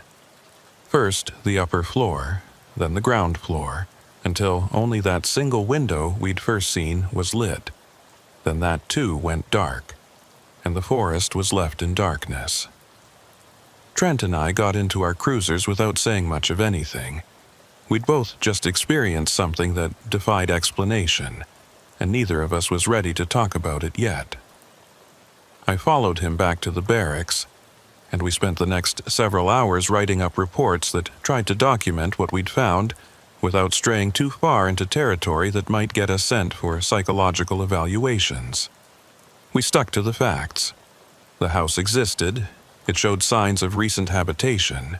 We'd found evidence of someone living there who'd since departed, and the structure needed to be secured and investigated by appropriate authorities.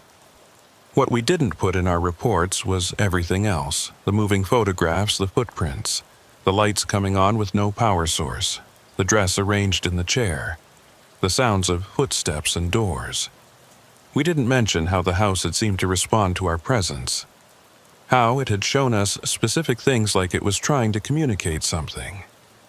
Those details went unwritten, shared only between the two of us in quiet conversations where we tried to make sense of what had happened. Over the next few weeks, I followed up with the county authorities about the house, trying to get someone to take action on securing the property. But every time I pushed, I ran into bureaucratic obstacles. Questions about jurisdiction, about whether the property was even legally on state land, given the confusion in the records, about liability and resource allocation. It was like the system itself was resistant to dealing with the house, finding every possible reason to delay or avoid taking action. I went back to the site twice more on my own during daylight hours, trying to find the house again. The first time, I searched for over 2 hours and never found the clearing. The embankment was there, the forest was there, but the house had seemingly vanished. The second time, I brought detailed GPS coordinates from our previous visits, but when I followed them to where the house should be, I found only dense forest with no sign that any structure had ever stood there. I called Trent after that second failed attempt, and he admitted he'd tried to find it too and had failed. We compared notes and realized we'd both experienced the same thing. The house was simply gone, or at least we couldn't access it anymore. It was like it had shown itself to us for a brief period and then had withdrawn back into whatever space it normally occupied, hidden from the world that had tried to destroy it decades ago. I spoke with Owen Cabot one more time, about a month after his accident. He'd recovered well from his injuries and was back at work, but he said he still thought about that night and about the woman he'd seen. He asked if we'd ever figured out who she was, and I told him what I'd learned about Eliza Marchand. He listened quietly and then told me he'd driven past that section of the parkway several times since his accident, and each time he felt compelled to look toward where the house had been. He said he never saw anything in the daylight, but at night, sometimes he thought he could see a faint light through the trees, like a single window lit from inside. I didn't tell him that I'd seen the same thing, that on night patrols, when I drove past mile marker 47, I sometimes caught a glimpse of that light in my peripheral vision.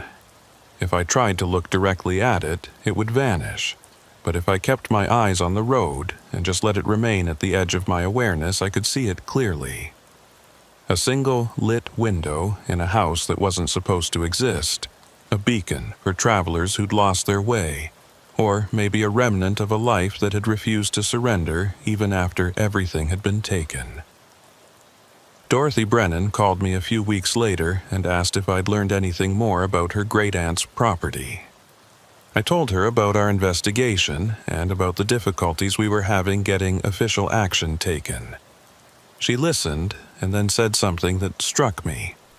She said that maybe the house didn't want to be found by people who were just doing their jobs, that maybe it only showed itself to people who needed to see it for some reason. People like Owen Cabot, who'd been in an accident and needed shelter, or people like me who'd been looking for answers to questions I didn't even know I had. I've thought about that a lot in the months since all of this happened. What had the house been trying to show us? Why had it allowed us inside and then demonstrated its presence so dramatically? I keep coming back to that photograph that had changed on the bed, the one showing Eliza on her last day in the house. The expression on her face had been one of profound loss, but also defiance, like she was refusing to accept what was happening even as she was forced to comply with it. Maybe that's what the house represents. A refusal to be forgotten, a resistance to the idea that something can be erased just because it's inconvenient or in the way of progress. Eliza Marchand had fought to keep her home and had lost that fight through no fault of her own. But some part of her, some essence or memory or will, had remained behind and had kept the house existing in whatever space it now occupied. Not quite part of the physical world anymore, but not entirely gone either. I still patrol the Hudson Valley, still drive past that section of the Taconic State Parkway several times a week. The damaged guardrail has been properly repaired now, and there's nothing to indicate that anything unusual ever happened there. But I know better. I know that beyond that guardrail and down that embankment, hidden in the forest that the parkway cut through, there's a house that shouldn't exist, but does anyway, a place where the past and present overlap, where a woman who lost everything continues to maintain her vigil, waiting for something I can't begin to understand. Sometimes on quiet nights, when traffic is light and I'm alone with my thoughts, I'll pull over near mile marker 47 and just sit for a while. I'll watch the tree line and occasionally, just occasionally, I'll see that light again. That single window lit from inside, warm and inviting in the darkness. And I'll wonder about Eliza Marchand and what her life was like in that house before it was taken from her. I'll think about the love she must have had for the place, strong enough to transcend death and decades and the physical destruction that was supposed to have erased it from existence. The journal we found in the basement, the one written by the mysterious caretaker, mentioned that the boundary is thin now. I've thought about that phrase a lot. What boundary was the writer referring to? The boundary between past and present, between the living and the dead, between the world as we understand it and something else, something that operates under different rules and different logic. I don't have answers, just more questions that pile up with each passing week. Trent and I don't talk about the house much anymore. It's like an unspoken agreement between us that some experiences are better left unexamined too closely. We did what we were supposed to do as troopers. We responded to an accident. We investigated an unusual situation. We documented our findings and submitted our reports. That the situation turned out to involve something beyond normal police work, well, that's just part of the job sometimes. Not everything fits into neat categories, and not every case gets closed with clear answers. But I keep the photographs I took at the house stored on a secure drive, and sometimes I'll look through them late at night when I can't sleep. I'll study the pictures of that family from decades ago. The furniture frozen in time, the personal effects left behind, as if the residents had just stepped out for a moment. And I'll look at the pictures we took on our final visit, the ones showing the rearranged photographs and the dress in the chair and all the other small impossibilities we documented. There's one photo in particular that I keep coming back to. It's a shot Trent took of the living room from the doorway, just a standard documentation photo of the scene. But when I enlarge it and look carefully, there's something in the corner of the frame, a shadow that might be a person, or might just be a trick of the light and the angle. It's too indistinct to say for certain, but the shape suggests a woman standing near the fireplace, watching us as we photographed her home. I've never shown this photo to anyone else, not even Trent. Some things are better kept private, observed but not shared. 6 years as a state trooper has taught me that the world is stranger and more complex than any training manual or procedural guideline can account for. You respond to calls, you investigate situations, and you try to help people while following the law and maintaining public safety. But sometimes you encounter something that falls outside all of that, something that forces you to expand your understanding of what's real and what's possible. The Marchand house is one of those things for me. I still drive the Taconic State Parkway several nights a week. I still pass mile marker 47 and glance toward the tree line, looking for that light. And sometimes, late at night when everything is quiet and still, I see it, that single window glowing warm against the darkness. A reminder that some things refuse to be erased, that love and attachment can be strong enough to transcend the physical limitations we think govern reality. I don't know if Eliza Marchand is still there in some form, still maintaining her vigil in the house she refused to surrender. But I hope she is. I hope she found a way to keep what mattered to her even if the rest of the world decided it was expendable. The house beyond the guardrail exists. I've been inside it, walked its rooms, felt its presence. And even though I can't find it anymore, even though it seems to have withdrawn into some protected space where people like me can't easily access it, I know it's there, waiting in the darkness beyond the parkway, showing itself when it chooses to, reminding certain travelers that the past is never as dead as we like to think it is. That's the truth I carry with me on every shift, every patrol, every time I drive through the Hudson Valley in the deep hours of the night. Some places hold on to the people who loved them. Dorothy had been right about that. And sometimes those places become more than just structures. They become manifestations of will and memory and refusal, existing in the spaces between what we can explain and what we simply have to accept. The Marchand house is out there beyond the guardrail, hidden in the forest. And it's waiting, always waiting, for the next person who needs to find it.